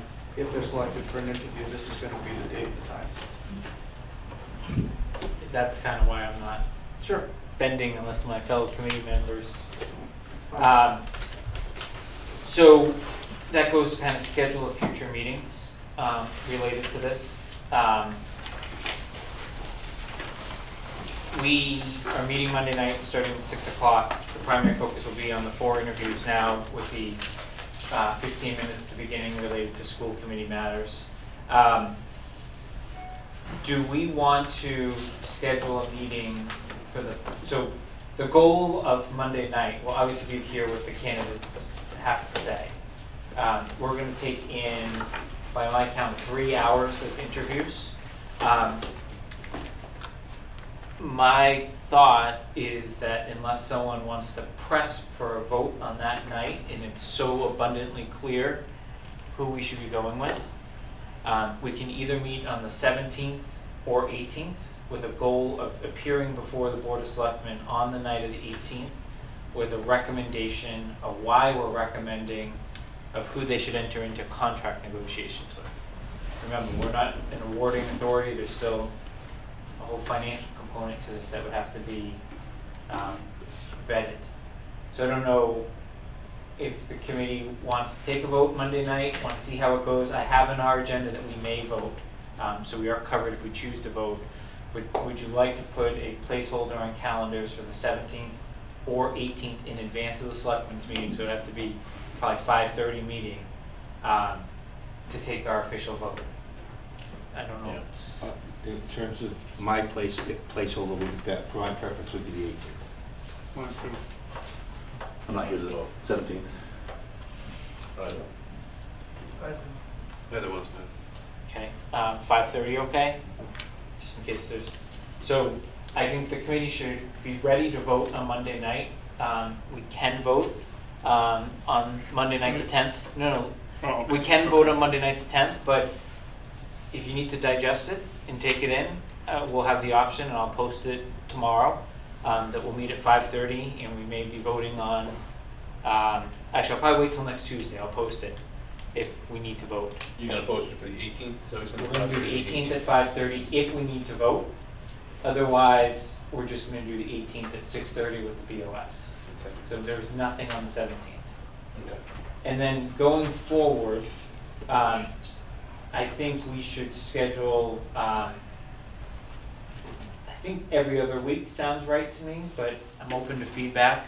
Just a standing meeting and pick a night of the week, and we just stick to that schedule, unless there's like a major conflict. I think one of us is gonna probably be on vacation in some way, shape, or form. I think the nice thing is these meetings are taped, so it's not hard to get back up to speed, and then to the extent we're getting to key meeting dates, like maybe when the first meeting with the OPM, I think that's an important one, that everyone's here. When we're discussing architectural process, everyone's here. We can then juggle it around if we really have to, but I think if we try to stick to a night of the week, every other week, or whatever that duration is, we can always cancel, as opposed to adding and haphazardly trying to reschedule stuff. Does that sound right? Okay. Does anyone have any objections to Monday nights? No. That way we're not conflicting with BOS advisory, usually Wednesdays. So is there any objections to Mondays? So looking at a calendar, The first Monday after the 18th would be the 24th. Mark, do you envision that the committee would need to take action or start to, how would we be involved with that process? Should the selectmen agree with our decision, make a vote So, on the 18th? the selectmen would vote on the 18th to award the bid to one of the four companies. And then they would further need to authorize either the committee or someone else to negotiate with them to determine price, scope, those things. Okay, so that'll happen on the 18th, so, and if it is the committee, does the committee want to, is it gonna be the full committee that's gonna sit and do that? Are you gonna set up a subset of the committee, that will go and that will negotiate and then bring all of that back to the full committee? So you'll need to kind of have an idea as to how you want to do that. Question? So, as I understand it, after the selectmen authorize or select the OPM, it then goes back to this committee to negotiate the price and the scope of that Well, contract? that'll need to be part of the selectmen's vote. Oh, okay. I'm assuming that the selectmen will defer that process back, and then once you have a contract set, that'll come to the selectmen. Selectmen will then, approve the contract, and you're off to the races. So we would work with town council in terms of the contract before we get it to the selectmen? Yeah, town council will obviously have to have, review of that. You can do Okay. that through me, if that's easy. And Mark, we can't have them bring a fee to the table Monday, can we? No, you can't. Fee negotiation is all If you once we've you've got to selected. pick somebody first. Right, Right. before we find out how much we want to pay. Because there's, obviously with the RFQ, you're doing everything based on qualifications. So you make the selection based on the qualifications, then once you've done that, now you begin that discussion, with regards to fees. So it doesn't sound like we would be needing to meet on the 24th, right? I think the only thing we probably should decide, and we don't have to decide it tonight, we can either decide it Monday night, or we can decide, given that we'll have a posted meeting on Tuesday night, if the selectmen give it back to this committee, I would advocate that we set up either a subcommittee or nominate one or two members in conjunction with the town administrator and any other town officials to be part of that negotiation. They bring that back to the full committee, just to understand what the process was, the back and forth. I mean, if I look back at the schematic design and how, where we go from 120, we went from a very high number with Right. Donovan Sweeney down to a number 75. that we could, and that was 2 members of the committee really kind of going back and forth with the architect at that time. So that's my thought. I don't know that we need to vote on it tonight, maybe give it some thought. We can certainly discuss it Monday night or Tuesday night. I don't think it really matters what night, I'll just put it. Well, we won't know on Monday night, will we? The selectmen will not have met. No, so I'll post it for after our presentation, the BOS. We'll still be in a public meeting, we can then have a vote. So I think just come with a view of how you would like to see that proceed. I think is the best way to handle that matter. Okay. The other item that we need to address is the process for Monday night. So we have 45 minutes. I would think, Mark, there should be some representative from the town, whoever it is, standing outside the room to greet those that are early for the next interview, et cetera. So I'll kindly delegate that to you to Sure. deal with that part of the process. Sure. I think in terms of how we actually conduct the process, that's open for this committee to discuss. So one of the things we did was committee members were asked to submit a list of questions to Mark to streamline a discussion of what are the interview questions. 3 committee members did submit questions, and I'll hand those out here. But I think what we need to talk about before we kind of, ratchet down this list. Before we do that, is that public record? It's Yes. So they have all access to all those questions? That's why I didn't submit any, by the way. Yep. So you will, my suggestion is before you get into the questions, you kind of determine, you've got 45 minutes for each. How much time do you want to allocate to presentation? How much time do you want to allocate to question and answers? So once you figure that out, that'll help you determine how many questions you want to, maybe there are 6 questions that you want to ask every applicant. But then there's going to be questions that you specifically want to ask certain ones that you brought up tonight, that really are only germane to one person. So, you've got to ask everybody the same set of questions, but then after that, it can be, somewhat open season to try and get the questions answered which are particular to that, to that proposal. What did we do last time? Half hour for presentation and 15 minutes of questions? Yeah, I think you probably do 20 minutes, Yeah. 15, 20 minutes of presentation. I mean, isn't their presentation what we already have in front of us essentially? I mean, we don't need another slide, we don't need a Just a slideshow, PowerPoint of the book. do we? Yeah, you would have to assume that if they're coming in, they'll do a little bit more work. They'll put a little bit more together, and given the short time frame, most of them probably already have. So. I think we give them the opportunity, but I think it's more important for us to be able to vet our questions. And I think questions here, anyone that's done their homework is going to already know whatever 6 to 8 or 10 or whatever number of questions we decide. And quite honestly, it tells me who's paying attention to this process and who's not. And I think it was you, John, that said you want someone that's dedicated to this project and has a vested interest in making it, be as successful as possible for the town of Southborough. So I personally don't have any objection having general questions out there. I mean, as soon as he makes the phone calls, they're gonna play the tapes and they're gonna have the whole lineup. That's my point about it being in public. Yeah, but so let me ask the chief, right? Because he referenced interviews, right?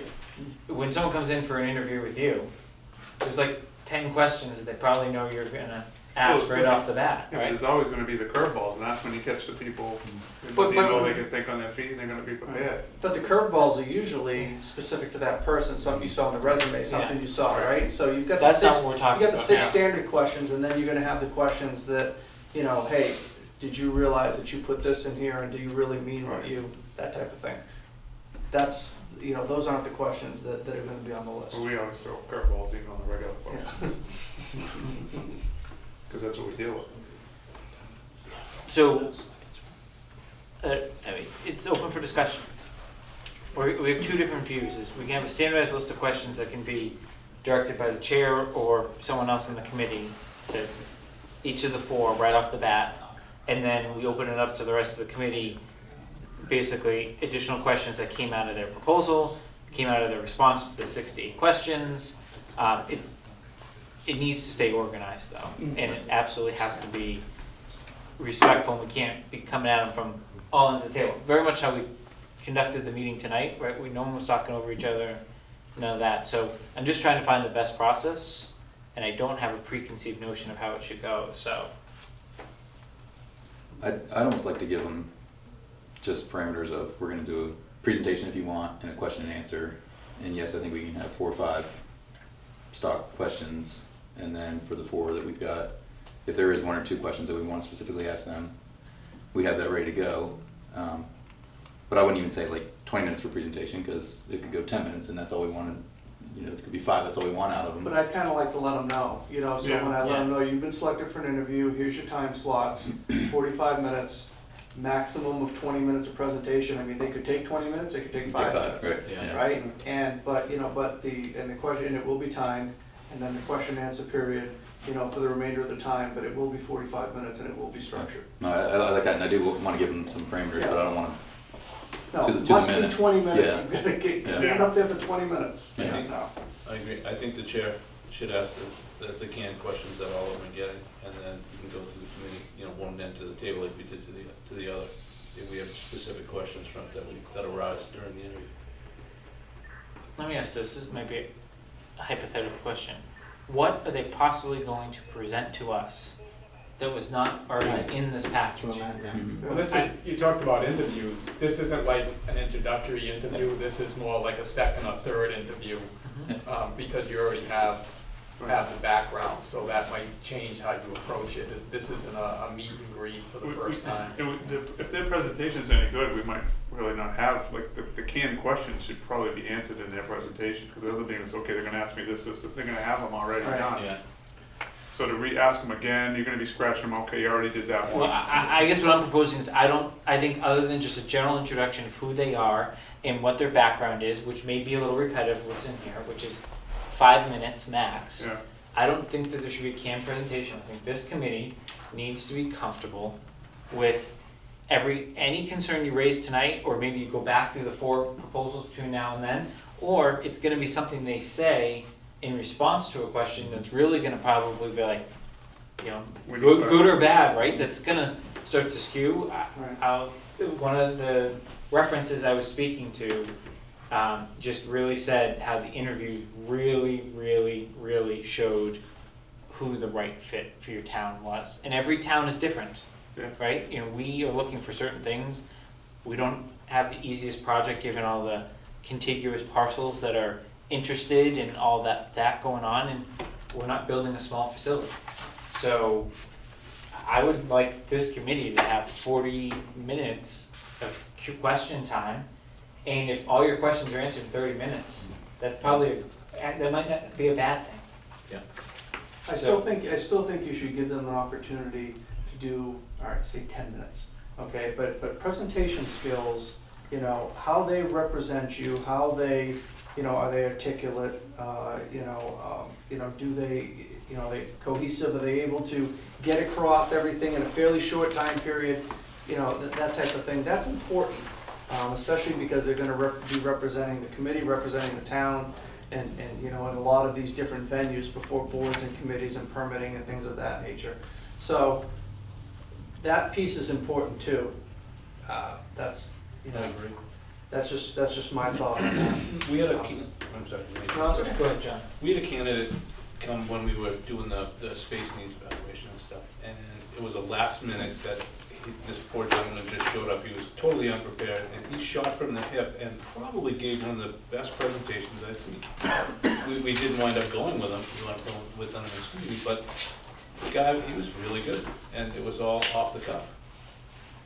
and I was impressed. Actually, I voted for that person. So being someone that makes a lot of presentations, they're gonna have their best presenter making the presentation, which may or may not be, probably will not be the representative that's going before planning, conservation. That's just my take. Especially the size of the company too, you know. And it will be a presentation they've given 10, 20, 25, 30 times already. I like the idea of an introduction, see how they speak, talk on their feet, we'll be able to, perceive that. But I don't need a PowerPoint on what they did at the Burgess Elementary School, because I've already read that. Yeah. So what do you think, 10 minutes, John? Not even? If Okay. I mean, an introduction. Well, basically what you would, I just want to be able to provide them whatever the structure is. So if I'm telling them that, the committee is not looking for a formal presentation, the committee is more interested in the conversation than the question and answers, and, simply, a brief introduction of the company and your team, no more than 5 minutes, and then the committee will proceed with questions and answers. I had sent one of the questions about, why would we choose you over another firm? In other words, what qualities? I'm not sure how I phrased it, but could that be their introduction? Yeah, In other words, same thing, why? this is what we're going to want to know from you. They want you to hit the ground running with this type of question. I mean, I'm fine if Mark sends them the 6 questions tomorrow. I mean, there's nothing hidden. It's just how they craft the answer, right? And if someone does their homework between tomorrow morning and Monday night and goes and looks at the schematic design, and if they hadn't already, right, so should have, but there's varying degrees, good for them, It puts them in a better light and they prepare. So, Which I we think- also want to know now. Have Yeah. they done? How much homework have they done? I mean, Right. we know how much they did here, but if how some, much right, they would do between tomorrow and Monday. and quite honestly, right, if someone doesn't do well in those 6 questions, then right, that's a very fair way of, weeding and vetting, et cetera. John? No, when I participated, when they came in with easels, couple drawings, talked about their firm, talked about what they were gonna do, and then went into feedback questions before you know it was over. The next firm was waiting out the door. So if you were doing it again, how would you do it? Same thing, just come in with a couple easels, couple drawings of what you propose, and then let them talk about their firm, how they propose, just like what they say in the book. And then just, So what did you get from that presentation, the first part of the presentation? well, just confirming what they had in their book and what ideas they might have. They might have some feedback about moving things around and, maybe tweaking the design a little bit. How long were the presentations, do you remember? 40 minutes, Oh, okay. yeah. 40 minutes including the question and answers. This is for your How long OPM or was, your? when they brought their props, how long did they usually There was speak? no PowerPoints, it was just like I said, they came in, put up some easels. had the 10 drawings. minutes? Yeah, talked about their Introduction. firm, 10, 15 minutes. Talked about, who they used in the field and project manager, the clerk of the works. How about we do, sorry, go ahead. No, I'm just saying, and then, like I said, between questions and answers, like we were timing them. And the next firm was standing outside the door, ready to go. What if we select 6, 8, 10, whatever points we want them to cover, right? Which are more questions that we would have asked them on Monday night. Have them develop, they can either answer the questions in front of us, they can develop a PowerPoint, they can do however they feel best suited to respond to those questions. Allot 15 minutes, 20 minutes to that, leave the rest for questions. That way we're getting, in that presentation, we're getting answers to the questions that we want to know, that they may need to do some homework on. And then it still gives you time for you said you would totally flip the building, why? Right, it gives you time to react, I don't know. Yeah. Is that Okay. does that meet kind of? Yeah. Any thoughts on that? Or I where? don't know, I've never conducted an interview where the Yeah. interviewee has all the questions in advance. I think Right. that's That's somewhat, what my point was. somewhat unusual. Obviously, to the extent that we pass them out and it's public record, they can get them if they do their due diligence.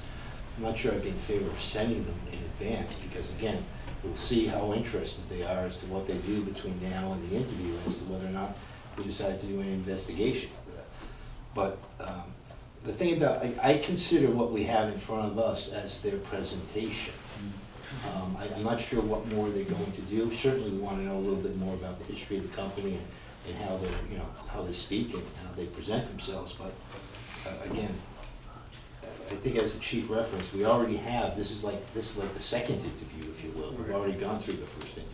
Well, you could also say no PowerPoint, you know, and basically, ask for you know, PowerPoint. that'll move that process along. Yeah, I mean, I'm trying to sit here as chair and also have an opinion. Yeah, My I know. opinion is in line with Mr. Rooney's, just to be clear. I'm trying to find a middle ground that the committee agrees on in terms of how we go about this process.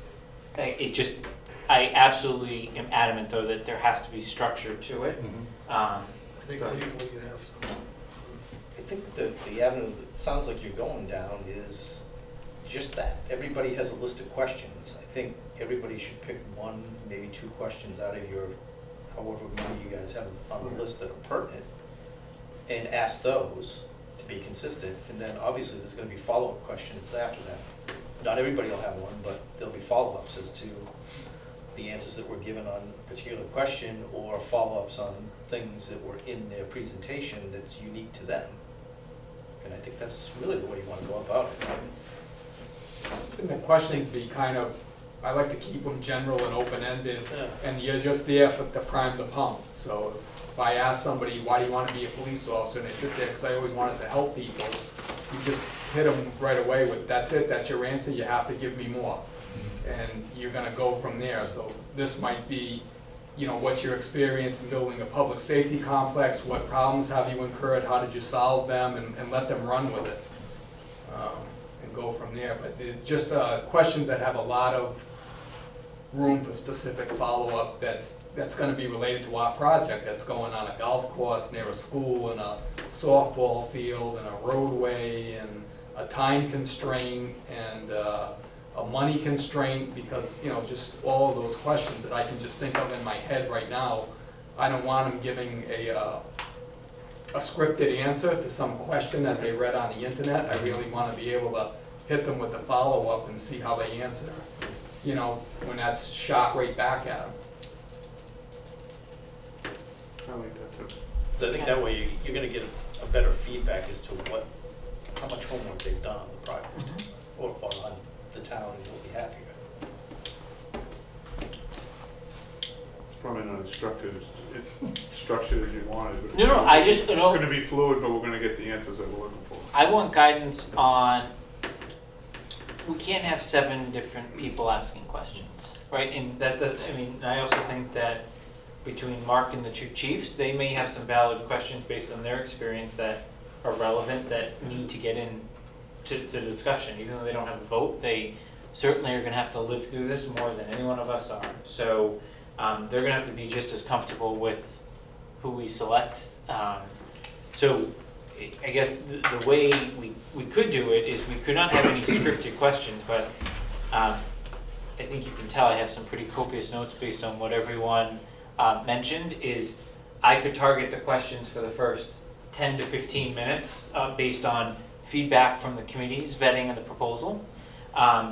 Then I will certainly miss something that maybe John Wood is thinking that maybe he didn't verbalize tonight, that, you know, we'll then open it up to the rest of the committee and go down the line and ask questions, or we can just kind of go down the line one by one, but that would create kind of a, in my opinion, a little bit of a disorganized process. Maybe going from integrating with contiguous properties to, you know, you haven't built a fire station in 10 years, so, you know, what's special about fire stations versus police stations, what are your deadlines.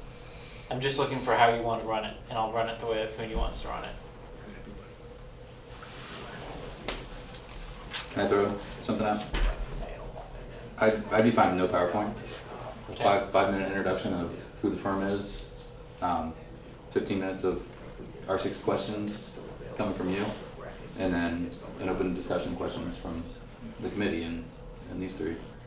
That's 35 minutes, and it can go either way. Gives us something to look. but it says no PowerPoint and it's almost structured. Okay, so I'm hearing 5 minutes of introduction. They can use that time for whatever they'd like, but they have 5 minutes. I'm hearing absolutely no presentation beyond that 5 minute, whether it be PowerPoint. I mean, they can bring easels if they have ideas, but it should be an answer to a directed question from a committee member. I'm hearing some sort of general directed questions from the chair based. I would not maybe pick the same 6 questions. What I would do is maybe pick the top 6 points that folks brought up tonight as things they want to hear the same answer on from all 4 firms, or hey, firm X, you had this start date for construction. Did you put that in there because that's what we told the town, or did you put that in there because that's when you really think you can start?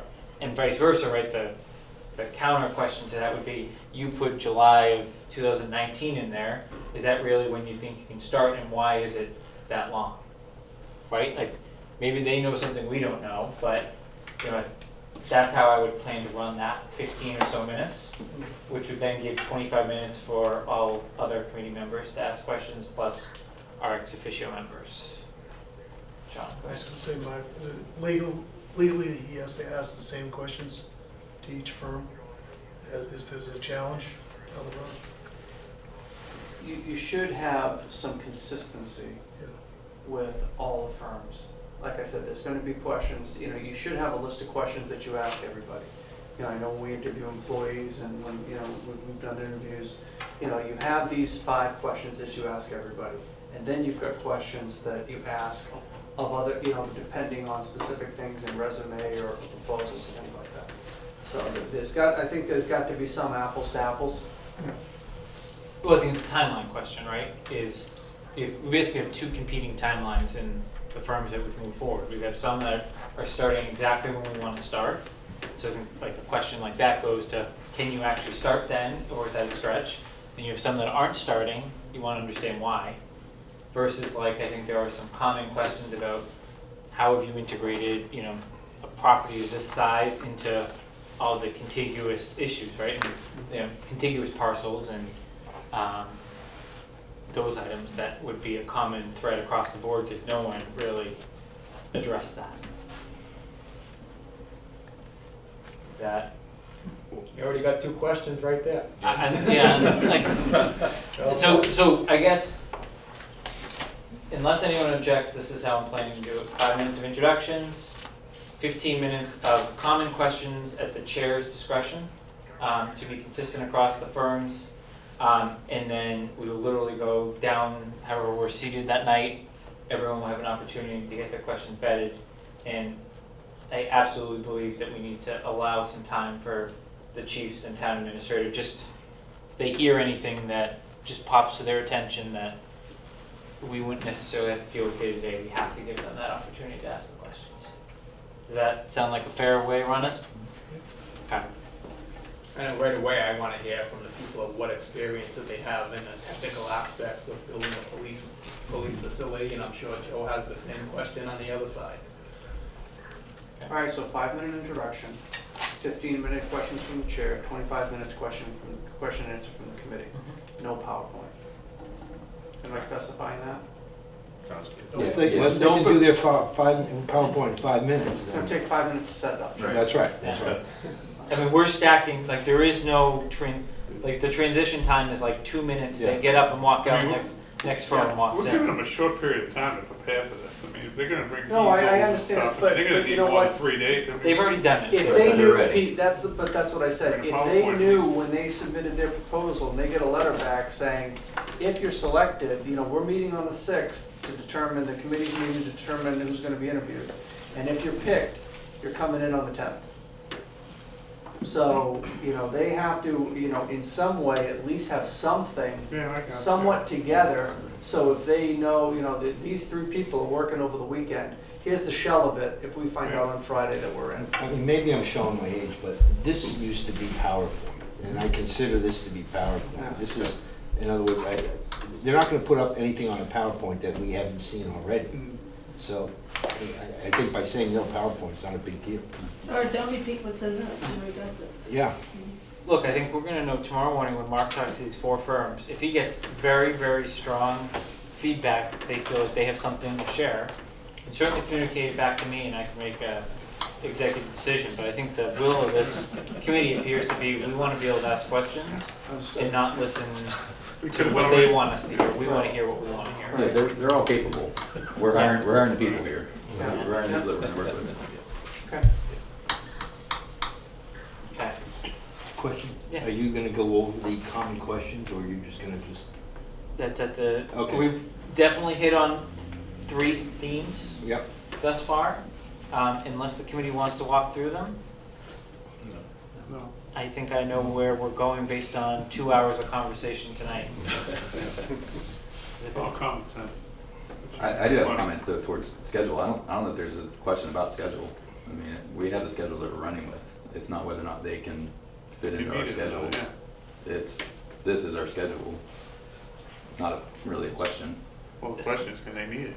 Well, I mean, they're managing the project. They're not delivering a whole lot, so they're gonna be here moving along with the project. And the project, as we have seen over the past year, we're setting some deadlines for ourselves, as far as to get a bid out and to get the documents done. So the schedule's kind of in place, and it's whether or not they can, if they can't start until 2019, yeah, it's not a question.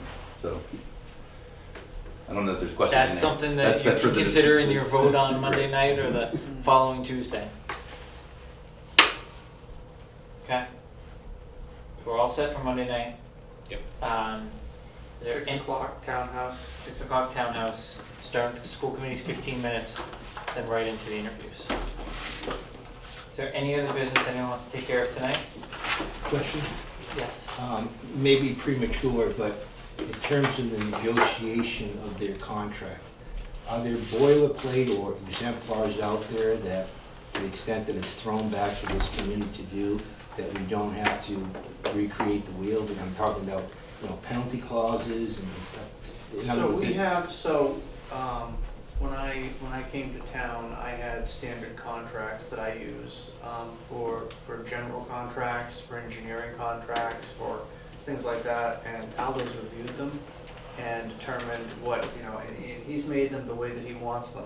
So if we use those as boilerplates, he's only needs to look at what's been changed. But this is gonna be, I think my question is a little bit more specific and Yeah. refined. Are there OPM contracts out there that Yes, we there can are. cut and Yeah, paste? there are. Okay. The AAA has a couple. Do you use AAA for municipal contracts? No. You can't start with them and modify them? no, I don't use them. We, like I said, we don't do a whole lot of contracts, for things of this size and magnitude. So we can start with that contract. We can go to other communities that have engaged OPMs and, take a look at what they have too and provide those to Aldo. But whatever we do, we'll start from what you have now, most likely. Right, we should work from what we have rather than what they give us, because that just means more work for us. Maybe the selectmen will throw it back to this committee. Maybe the selectmen will want to do that. To you. Well, if this committee has a recommendation, how you'd like me to steer that presentation, Well, my only concern was that when this committee was being formed, I thought it was important to get someone who has some of this expertise or background, and I don't think we really have that. But I'm not sure that, in all due deference, Yeah. the selectmen have that either. I think the value of this committee or a subset of this committee in the negotiations is determining what services you want. From this particular. From the Okay. OPM. What things do you want in this contract? The language pieces, are gonna be beyond probably the purview of the committee in terms of the indemnification and things of that nature. But that's gonna be where the value comes. This committee's gonna have to determine, what services they want on the OPM. I think Ms. Cook actually has some experience in that as well. Well, I'm afraid to say I do, because what I don't understand is there a difference between the for-profit world and the municipal world as far as this contract goes? I don't know that there is. You're telling him, I really don't think there is, but I don't know for sure. And I always start, we have always used the AA contracts. Attorneys, no offense, I'm taking. those contracts are well vetted, they're fair, they're balanced for both sides, and so it's a great way to start. And then you make your changes to them. The attorneys who tried to start from scratch really didn't do a very good job. The AA stuff really, and there's really one pretty much for every situation to use. I don't know why we're going to start with it, but again, I've never done this on the municipal side, so I don't know what the nuances in there that might make what I just said not correct. Suggest we can ask these candidates in terms of what scope of work they've done as an OPM, what's included, what's excluded, and how the contract formation process works, how they've seen it work either way. Recent. Yeah. Well, if I don't ask it, then you. The one other thing before we adjourn, very quickly, is in reading the minutes from the last meeting, I realized that there may be potentially additional knowledge that Mark has gained from the Attorney General's office related to the process to select an architect. I think where we last left off as a committee was that it had to go out to bid once the OPM was under contract. And can you just give an update of what you Sure. have So learned? we further vetted this with the AG's office. We sent them the RFQ that was used when we hired Dunham and Sweeney for the space needs study, and then obviously the schematic work. And the AG took a look, and there was language that was in that RFQ that did give us the ability to either, to continue with the firm that we hired for the space needs study, to continue with them right through to design and bidding, or that we had the opportunity to go back out and rebid this at some point during the process. So from the Attorney General's point of view, we have the option of staying with now Context without going back out to bid, or we can, obviously go back out to bid. We'd have to go out, in formal bid process for a new architectural firm. The one thing that does not change is that we cannot make those decisions, or we cannot even begin the process until the OPM is under contract with the town. So that's kind of where we are. So it's, like I said, so if you want to stay with Context, then once the OPM is on board, you can begin that discussion as, with Context. If you decide that you want to go back out and look for another architect firm, then, then we can begin the process at that time. So I think my plan, unless anyone has any objections, is that will be a discussion for our first meeting with the OPM, what they recommend, how we go about it, and then that's where the committee can vet, discuss, and make a decision on whether Context comes back in or we send it out to bid. Oh, okay, can I just ask a question, because you guys have been living this with this architect. The question as to whether or not we continue to retain the current architect is a question that's still open? Yes. Yes. We Okay. cannot make that decision until we have the OPM on board. Okay. But up until just now, we thought we had to go back out to bid. Understood. Right. Right. Sorry. We have an option Yeah. to stay I with didn't that. catch that nuance. Yeah.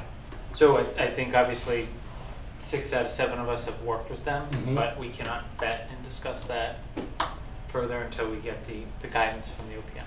And until we actually hire them? That's Mark, We have to have the OPM contractually, like, Contractually, until they are on board with us. So we've got to negotiate the contract. So once you negotiate the terms. contract, once the contract is signed and, approved and signed, at that point, then that discussion can begin. so there is relevance to making sure that negotiation goes smoothly and as efficiently as Right, possible. right. Okay. So we never, in talking about the meeting dates, we never really landed on the next Monday that we should meet. I'm going to suggest that we do the 31st of July, which gives us 2 weeks from hopefully the Board of Selectmen awarding the contract to maybe have something in front of the committee. And then we'll schedule 2 weeks from there on out. So I'll send this out in an email. Of course, if it falls on a holiday, we'll reassess that week. That way, everyone kind of start to pencil it in. Make sense? Yes.